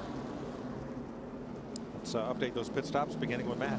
Greg Biffle has won 2 of the last 3 races here at MIS, made an air pressure adjustment, fighting a grip issue, needing more grip, just like his teammate Carl Edwards, who's never finished out of the top 10 here, looking for another good run to Steve Burns. Thank you, Matt. Dale Earnhardt Jr. saying he just wanted to rotate better, turn better through the center of the corner. So they made an air pressure adjustment. They put half a pound in the right front and took a round of bite out of the right rear. Dick? Well, I'm working up near turn 4, and I got to tell you, it's nice here. We haven't felt any rain at all for a very long time. Car 31, Burton, came in. They made a wedge adjustment to that car, fired 4 at it, put fuel in it, made some air pressure adjustments in the 4 tires. Let's go up to Mike. Thanks to Kevin LePage, stayed out on track to lead a lap. He becomes the 9th different leader on the day. So we'll go down to Jeff Hammond for a State Farm safety report. We're always talking about how we protect the drivers. You know, fire suits, roll cages. Well, what about protecting the engine? Let's take a look here. Filters, oil filters that happen to circulate through the oil system and keep all the little debris out of the inside of the engine, or even an air filter, all the air that comes in through down into the carburetor, the dust and debris off the racetrack that can damage the inside of the cylinders or whatever. These air filters, just like you'd find on your passenger car, help protect these racing engines. Again, the inside of an oil filter, where all the debris, as it comes through the circulation of the oil, it can filter out the little microparticles that can damage the bearings and hurt the inside of the crank case itself. All of these things are designed for one thing and one thing in mind, is the longevity of your engine. So if you've got a good filtration system, it'll not only protect your race engine, it'll help protect your car that you drive every day. Guys? Thanks, Jeff. Now Kevin LePage stayed out to lead a lap and now makes his pit stop. Michael Waltrip stayed out with him, but Waltrip did not get to lead a lap. He pitted with LePage. And the car's many laps down with damage also on pit road. Clint Boyer, J.J. Yaley, and Tony Stewart out and back into the race. Here is today's Allstate Good Hands driver, Casey Kane. I'll show you why. Traffic jam here. They're 3 wide. They're going to be 4 wide no matter. Just almost bank it off the wall. Drive on around the outside and make a clean pass. On behalf of Casey, Allstate will donate a $1,000 scholarship to the Urban Youth Racing School from Allstate, official insurance sponsor of NASCAR. We've got 36 cars on the lead lap right now here at lap 114 with 86 to go. Kyle Petty, Darrell and I kind of questioned what he was doing, but he stayed out on the apron till he had enough time to get to pit road to get those tires changed, and Kyle actually stayed on the lead lap. Right now he's back in 35th. But Larry, the car on the screen, the 41 car, if no tires was a good strategy to get to the rain, I think 2 tires might not be a bad strategy to try to get to the rain. As long as you got a good handling race car, and his car's been up there in the top 10, close to the top 10 most of the race. Sorensen was 11th when he pitted. He is now the leader. He had a tough night last night in the Busch race in Kentucky. Crashed twice, the second one putting him out of the race. But he leads now with 85 laps to go as we go back to green. There's no question, as you look back over our grandstand here, it's getting darker and darker. And I know these crew chiefs are looking at it too, and they're saying, if you got them, use them. See right there, over 160 miles per hour building speed through turn 1 and 2 going on to the back straightaway.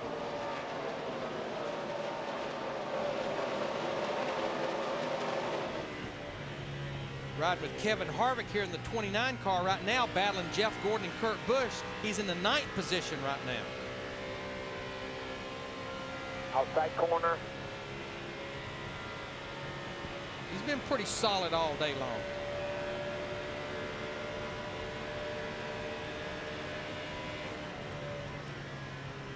But you know, as we looked at Kurt Busch and the 2 cars, we've got a battle for the lead right now. 4 tires versus 2 tires. Casey Kane in the 9 on the outside of Reed Sorensen. Down the backstretch, I'm sure Casey Kane with his new red wheels, he will prevail. Yeah, I like those red wheels.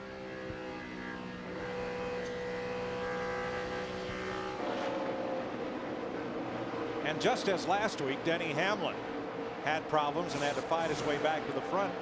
Casey Kane does the same today. Didn't take him near as long to get back to the front on this big, wide 2-mile speedway.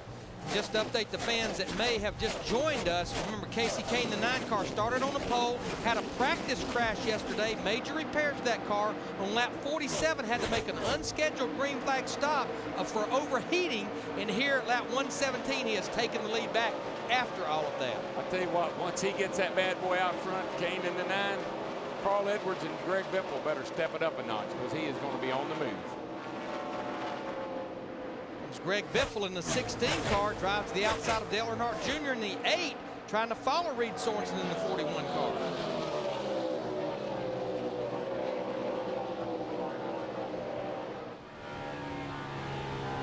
Dale Jr. is a smart racer, guys. I mean, he races just he doesn't want to overdo it. He races as hard as he needs to. But if you're better than he is, he'll get out of your way.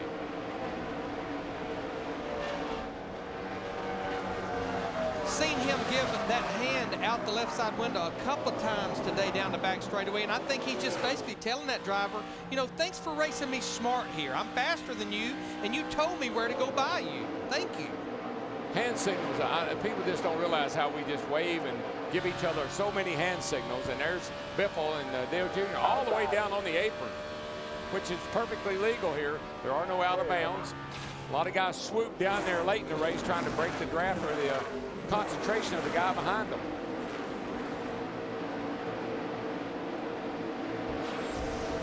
Watch this. It's perfectly legal. You get a real strong run off the corner like Biffle did. Now you're going to drop down and get the draft off of Dale Jr.'s car, the 8. They go down on the apron. It's perfectly legal. There's no out of bounds.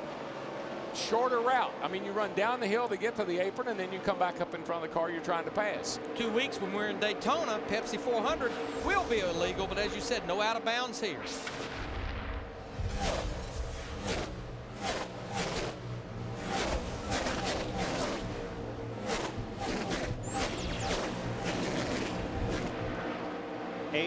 Laps to go. Casey Kane out in front. Right now, Kane is the fastest car on the speedway. Can he win from the pole again? Stay tuned.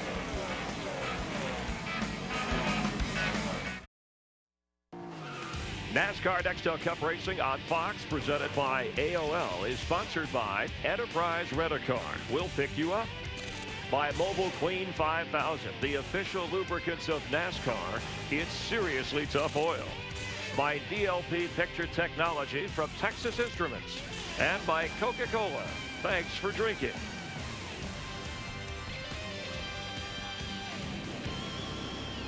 .76 laps to go in the 3M Performance 400. We are slowed again by a rain shower on the speedway. Casey Kane leading Carl Edwards. About 0.4 of a second apart as they came across the line. Here is Matt Kenseth, who has fought his way back up to 13th place after having an unlucky lap 13. He was trying to exit his pit as Bill Lester was pulling into the pit just in front of him. A lot of front end repair on Kenseth's car ensued. But he's fought his way back. Then he got up against Tony Raines and spun and had to fight his way back yet again. He did get one free pass to get back on the lead lap, and now he's climbed into the top 15. That wasn't that many laps ago that he spun out. That was back on lap 66. And here we've got Mark Martin and a few cars pitting here, but I think most of the cars stayed out. I'm sure right now there's a mad scramble looking at the different weather maps and weather channels. Yeah, Mark was back in 20th spot, so it's not a big surprise that he would come to pit road. Joe Nemechek's team at work. Mark done and out of there. So evidently these teams don't feel that this is going to be a sustained rain that will be able to get this race restarted.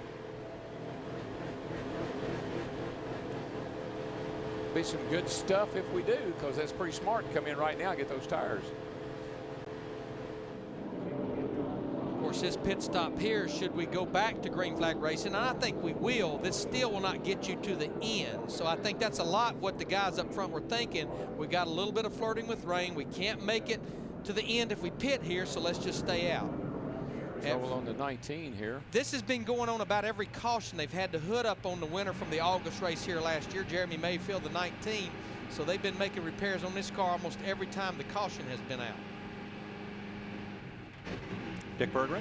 Well, the problem is principally handling on the number 19 car of Jeremy Mayfield. They even have adjusted the camber on the car in an earlier pit stop. I mean, you see the mechanics coming back with big wrenches. That's not a good sign of a car that's handling well. He is running the back of the pack all day. This has to be so frustrating for Ray Evernham, I'm sure, as it has been all year long. Again, Jeremy Mayfield, you know, making the chase the last 2 years. He's sitting way back in the points. And right now, the 9 car, Casey Kane, with 3 wins up there leading this race. There's a look at Kane. Mayfield is still on the lead lap. Last car on the lead lap. Only 2 cars out of the race, Kenny Schrader and Derek Cope, as we go down to Chris and Jeff for a Visa race break. All right, thanks, Mike. A quick recap. We started 45 minutes late because of the rain. Casey Kane, the pole sitter. But on lap 22, Tony Stewart nudged by Jeff Green's going about 175 miles per hour. Tony fourth in points, had to go behind the wall and steamed, but got out to help repair his car. And 70 laps down, they did get the 20 car back on the track. The 2-time NASCAR champ. Meanwhile, Dale Earnhardt Jr.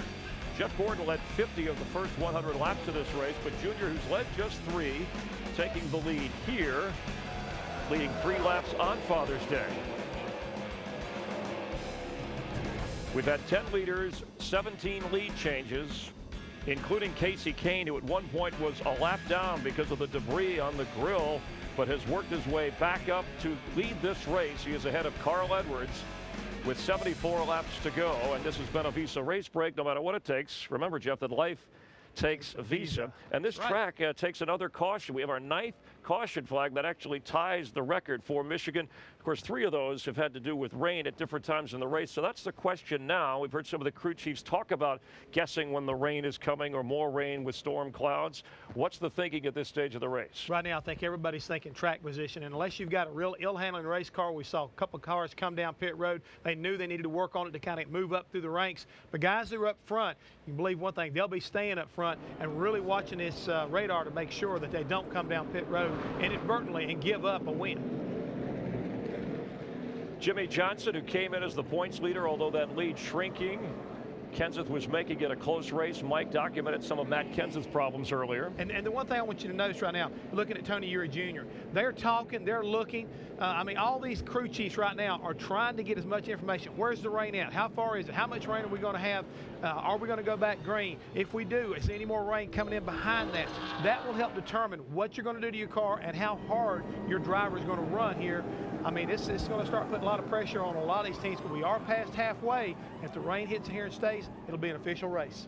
And remember, as you get a look at Ray Evernham, and of course he has the lead car with Casey Kane, that there are no lights here. Of course, it stays light out till about 9:30 or 10 this time of year at this part of Michigan, but you have dark clouds rolling in. Dark clouds rolling in, but we just heard a minute ago, we will be getting ready to go back to green, so the track must be clearing off. And again, that's what everybody's kind of watching. It looks like there's rain off in the distance, and let's see how kind of things play out now. Some Irish eyes are smiling in the Irish Hills. Casey Kane leads Carl Edwards and Dale Earnhardt Jr. under caution. 73 laps to go here in Michigan.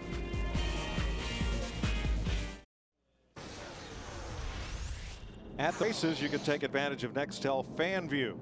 Keep up with your favorite driver lap by lap. Get his lap times, his point standings as of the moment, average speed, and listen to team communication, including the 3 minutes of most recent audio from your your favorite driver. For more info, go to foxsports.com/NextelFanView. Right now, you can look at the FanView screen, and the drops on it will show you that it is raining once again. But some of the interesting stats on there include these point standings, and note the man who right this moment is in 10th.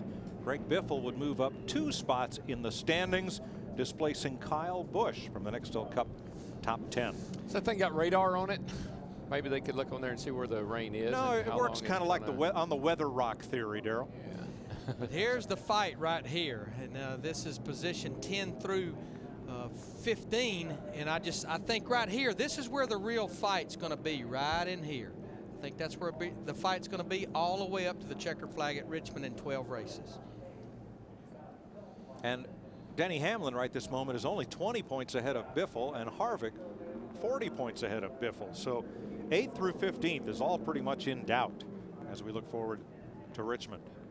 And don't forget, we still got a long way to go till we get to Richmond. It's a long way down 95 to get to Richmond. Reminds me of a song. Yeah. Now, as far as this red flag right here, you know, again, we've got 71 laps to go, but we are, 29 laps past halfway. So, you know, right now they anticipate getting this race restarted. But who really would have to be smiling right now would be Jimmy Elledge, Reed Sorensen, the 41's crew chief. He made the call a couple of cautions ago to go with just 2 right side tires, got the track position, and right now he's sitting in 5th. Now, one guy, even though it's not a lot of positions that he has lost, but Mark Martin in the 6 car, one of the cars that opted to come to pit road, he has lost about 7 positions. I know that doesn't sound like a lot. You know what? In 12 races, we'll just have to see how many points that makes a difference. Yeah, well, he was having a decent run. Now he's 27th. Bobby Labonte, who we talked about a little bit there before that caution, he's back in 28th. So those guys elected to come into pits, and who knows? Might not have been such a good idea. Well, that'll happen at a place that's as wide as this when you have such frequent cautions. 9 ties the record, and you still have 37 cars on the lead lap. So you make the wrong choice, you go a long way back. There's a young man right there that he's not been in a position that we've said a whole lot about in the FedEx uniform, Denny Hamlin, our winner and Bud Pole winner for Pocono. But right now, I think this is the type of day he was looking for here at Michigan. They have struggled. Their car has been loose all weekend long. His 2 teammates have been in trouble, J.J. Yaley and Tony Stewart. But right now, Denny Hamlin sitting in 12th. Remember, he moved in the top 10 in points last week. Denny may be one of those guys that says, let it rain, boys. Hey, he's letting a smile be his umbrella after that win at Pocono. You see Casey Mears there messing around with his future teammate. Dump a little water on him, which I don't think he'll notice. That's right. We mentioned briefly earlier that Brian Vickers announced that he is leaving the number 25 team. He's going to go out on his own. We don't know what his plans are as of yet for 2007. And that seat did not grow cold when Rick Hendrick announced that Casey Mears would come on board and drive the 25 beginning in 2007. But you know, back to Casey Mears, right now he's sitting in the 7th position. If he can hold on to this top 10, he started the season off with 3 consecutive top 10 finishes, right up there actually in the top 5 in points. And he has not had a top 10 since then, so this would be a pretty good day for him. Most of the cars pulled onto pit road to the red flag. One of them went straight to the garage to Steve Burns. And Mike, Tony just got out of the race car. Tony, you guys are officially out. What happened on the racetrack, and how tough is it for you? Well, I mean, it's not what we wanted by any means, but you know, just got clipped in the left rear. You know, it wasn't anything intentional by any means. You know, Jeff was a little eager probably. We weren't even really running that hard. I mean, we were just kind of taking our time, and you know, just every time we got too wide, it gave Jeff a run. But you know, Jeff pulled up beside me there on the caution, kind of asked if everything was all right. I told him we're cool. So you know, Jeff's a great guy. Him and I've always got along good, and there's you know, it's just racing. You know, it's no big deal. Tony, we saw you swinging the hammer. Is the shoulder blade okay? Man, I was sitting there talking to the guys. Can you imagine what the bill for J.D. Gibbs is going to be when he gets the invoice from Greg Zippadelli and myself for fabrication work? I mean, our hourly rate's not cheap, so it's fine. I mean, I'll be honest. I mean, I feel really good. Don't feel good about the day, obviously, but you know, physically I feel great. So just look forward to Sonoma next week. Glad you're all right. We'll see you next week. Dick? Jeff Green was the other party involved in that incident with Tony Stewart, and I have briefed Jeff Green on what Tony Stewart has had to say in that interview. You were walking back with Greg Zipadelli, Stewart's crew chief. What did you say to him? I apologized. I mean, I don't drive that away, and I just got in a little bit over my head. My car pushed, and Tony held his line, and I got up into him. I hated. I wouldn't do anybody that way. And Tony's a good friend of mine, and I know he's racing for that championship and that top 10. And our Best Buy Chevy is really good at that point, and just probably a little eager, like he said, I guess. So just apologize to those guys, all those guys on that 20 car. They deserve better, and my guys do too. So I just made a mistake today. Well, it's amazing how tempers cool down. I was listening to Tony Stewart just after that incident, and he was absolutely furious. But he's calmed down with a little bit of time, and all seems to be forgiven. Matt? And Greg Biffle, winner of 2 of the last 3 races here at Michigan. Now, usually you just kill them down in 3 and 4, but today it's down in 1 and 2. What's wrong with 3 and 4? Just a little bit tight down there, you know, and I was getting it there at the end, you know. It's overdriving the corner a little bit because this racetrack's so different at both ends, but I was really good in 1 and 2. Now, usually I'm pretty good down in 3 and 4, but I just needed a hot, sunny day. You know, my car shines in that kind of racetrack where it's slick, and after about 15 laps, the tires get slick, and off my race car goes. So this is bad news for me, these cold temperatures and bunching the field up, caution after caution. But I tell you, the guys are doing a good job. We've adjusted on it some, and you know, just wish it wouldn't rain. I know next week you've got a big production going on with a charity thing that's very special to you. Yeah, we're announcing a sponsor for our pet calendar next week in Sonoma. We're really excited about that, and you know, we got a raffle going on, winbifflesbike.com. It's a chopper, custom-built chopper for raffle. We're going to give it away in Phoenix and raising money for all the pets and animals. So that's really exciting. I want to say hi to my dad. I know he's watching. Happy Father's Day to all the fathers out there watching today. Big picture-wise, this is a great points day for you.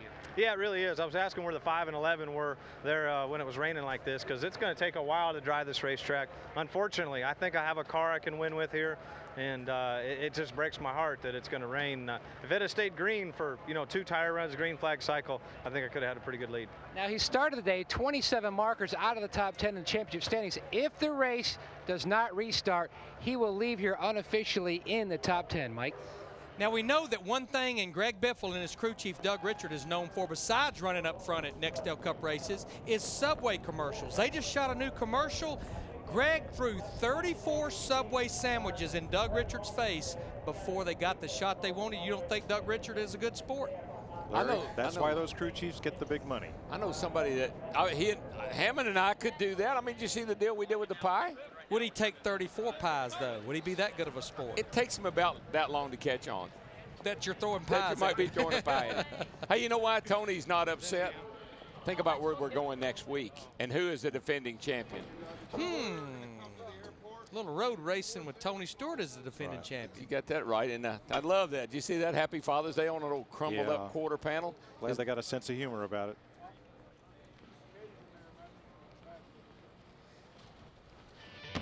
Happy Father's Day. Subway. Don't need no Subway. We got pie. That's dessert. Because you're wondering, lemon meringue.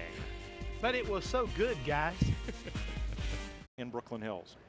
71 laps to go, and under the red flag, we've had at least 3 interruptions or cautions because of that. But how about the strategy? And we've heard crew chiefs and drivers talk about it, at least racing the rain as well as the other drivers in this case. Well, Chris, I'm still going to say the same thing. Everybody's watching to see where the weather's going to get out of here and what you need to kind of like look for long range or short range as far as the day's going to kind of play out. Now, the other part of the situation, and Darrell and Larry have been talking about guys running well if the weather does kind of, come back and we get a chance to go back to the green like Casey Kane. But the guy that I'm impressed with today has to be Dale Earnhardt Jr. Again, another one of those teams who struggled at racetracks just like this. He's led today. The team has been very consistent all year long, so I'm really kind of excited about where he's been able to kind of like stay up there and hunt all day long. He would move up to 4th in points if things stay the way they are. That's another reason, Biffle would be in the top 10. We heard from Greg a little bit earlier. Kyle Busch wants to get this restarted because currently he falls out, and you see more rain starting to fall. It is getting dark here. We've had the threat of rain all afternoon. That's Casey Kane. The camera's following him. It is official, and that's your winner. Casey Kane walking in the rain, pulling his hair back. And let's take you back if we could. So Casey Kane, your winner here in Michigan, rain shortened 129 laps. 5th win. He again wins from the pole. 4 of his victories have come from the pole. I think right now he's definitely singing in the rain as far as he's concerned, because look, he's not got an umbrella. He's not worried about anything. His day is kind of like this, kind of like falling right where it needed to on that last pit stop, the most opportune time. The guy with Click on his car, the movie Adam Sandler, who is the Grand Marshal, got things started today for us in Michigan. Gentlemen, start your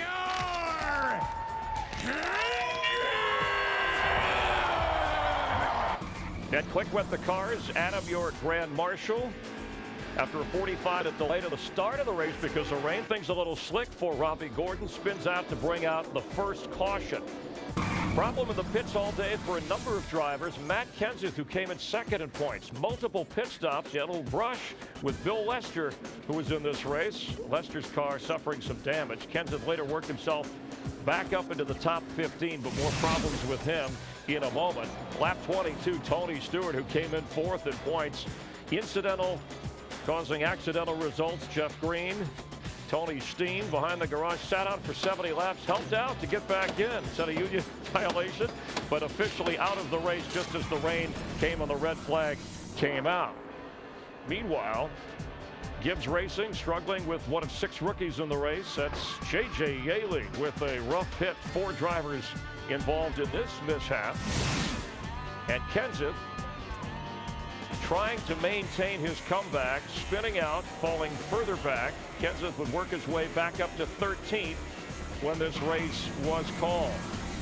Jeff Gordon led 50 of the first 100 laps. He started on the front row.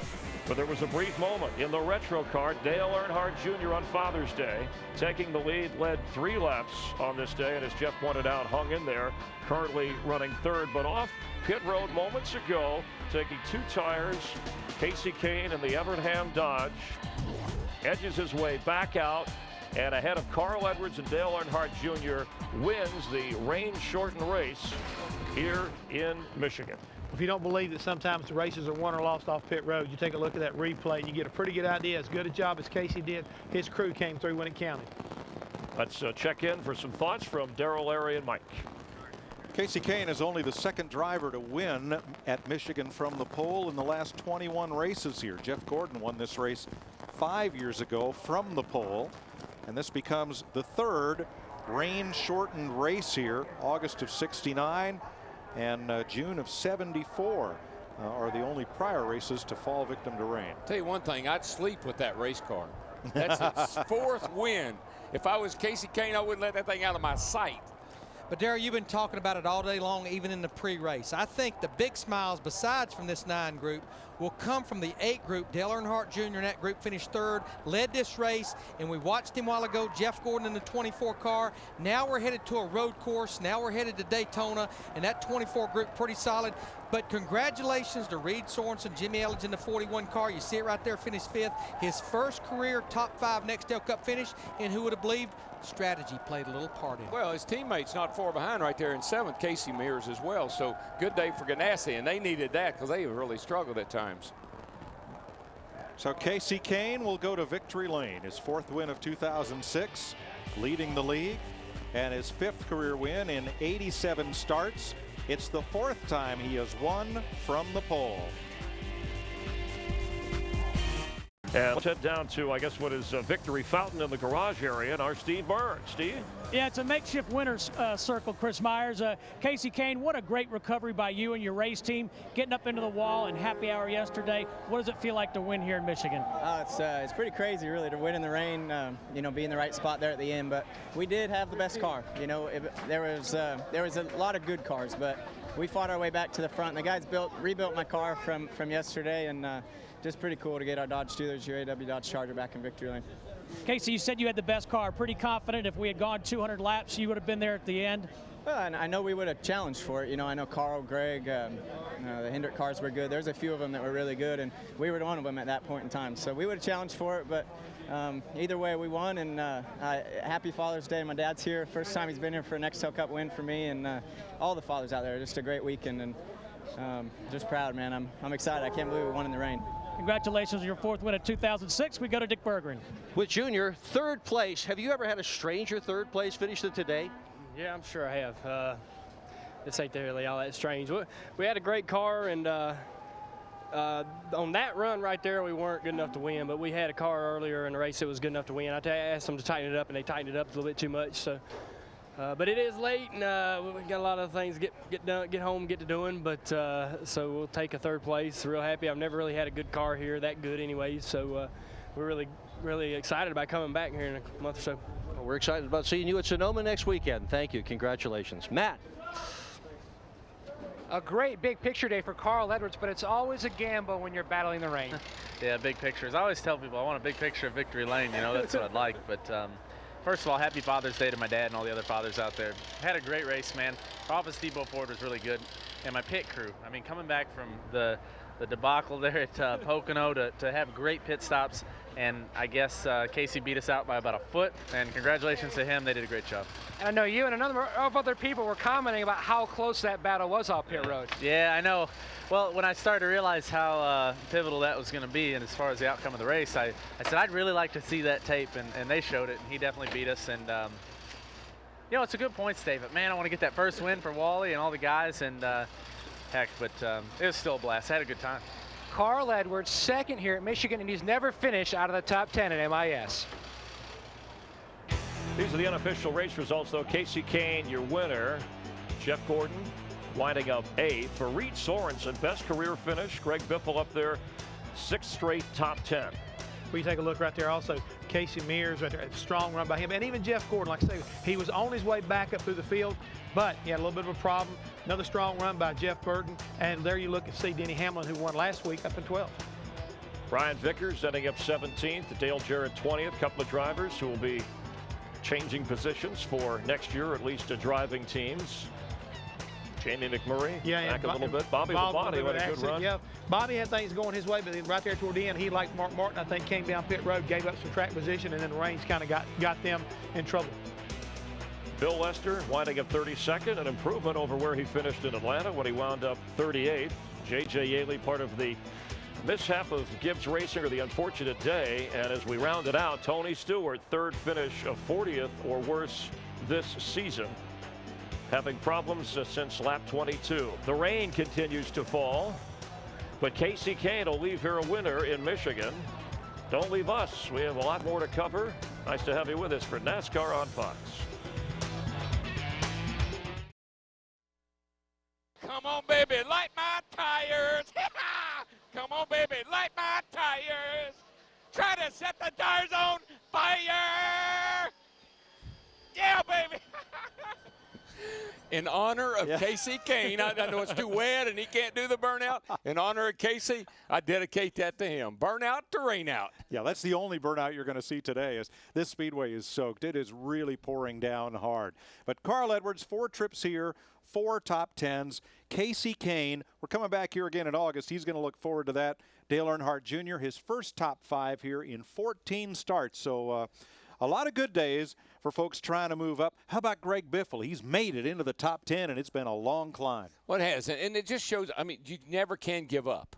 I think Matt Kenseth was a perfect example of that today. All these guys, Carl Edwards and Biffle, never give up, because you don't. As far as you can get behind in a hurry, you can catch up in a hurry. And speaking of Matt Kenseth, you just talked about him. Remember, we talked at the top of the show about chasing the weather. Here's a car that had damage on pit road. He spun out. He fought his way back to 13th, and with Jimmy Johnson finishing 6th, what could have been a disastrous day, he only gave up 26 more points to the 48 car, still only sitting 74 points behind that leader, Jimmy Johnson. We come back here in August as we continue the race to the chase. Here are the points. You see Biffle's moved into the top 10, displacing Kyle Busch. Denny Hamlin there in 9th. Jimmy Johnson padded his lead just a little bit. I know today was a great day, and these guys are looking forward to coming back here in about a month and a half. But you know what I'm looking forward to? Pour the wine and cut the cheese, boys. We're going road racing next week. I'll pour the wine, thanks. All right, I'll cut the cheese. I figured you would. Let's show you what's coming up ahead on NASCAR on Fox. Next week, Fox goes west to wine country. Oh, big trouble. Big miss. That's ugly right there. Jeff Gordon will come off turn 12 and score his 8th road course checkered flag. 20th career win for Tony Stewart. Then we go under the lights in Daytona, USA. Jeff Gordon's DuPont Pepsi Chevy is going to win the Pepsi 400. Join Fox for a USA birthday bash at America's most famous track. It's the Pepsi 400, Saturday night, July 1st, right here on Fox. Tony Stewart won both of those races last year, the Pepsi 400 and the road course at Infineon Raceway in the wine country. Jeff, we have 11 races to go to the chase for the championship. And Jeff Gordon right now is just on the fringe on the outside looking in. Well, I think right now going into Sonoma next week, we ought to see a really fierce battle between Jeff Gordon and Tony Stewart as far as that track is concerned. But we also can't forget, when we go to the road course, we got road course aces coming out, like Boris said, Ron Fellows. So we're going to have some exciting racing next week out there in California. And Casey Kane, the only driver with 4 wins this year, making a statement that he'll be a part of the championship chase on Father's Day. His father Kelly got him interested in racing. As a youngster, he owned sprint cars, raced in Washington. His dad actually built a dirt track in a field, and they lived on a farm to help him race. And Casey Kane making it pay off for his dad. Promotional consideration provided by these fine people. And it was lap 117 when Casey, of the 129 complete laps, took over for good, even though he started out on the pole. This rain-shortened race final at 258 miles. Casey in victory lane. Carl Edwards winding up second. Dale Earnhardt Jr. his first Michigan top 5 finish. We thank you for being a part of things. Next weekend, join us from the wine country for our entire gang, including producer Barry Landis, director Artie Kempner, coordinating producer Richie Zions. I'm Chris Myers. Thanks for being a part of NASCAR on Fox, and happy Father's Day to all you dads out there.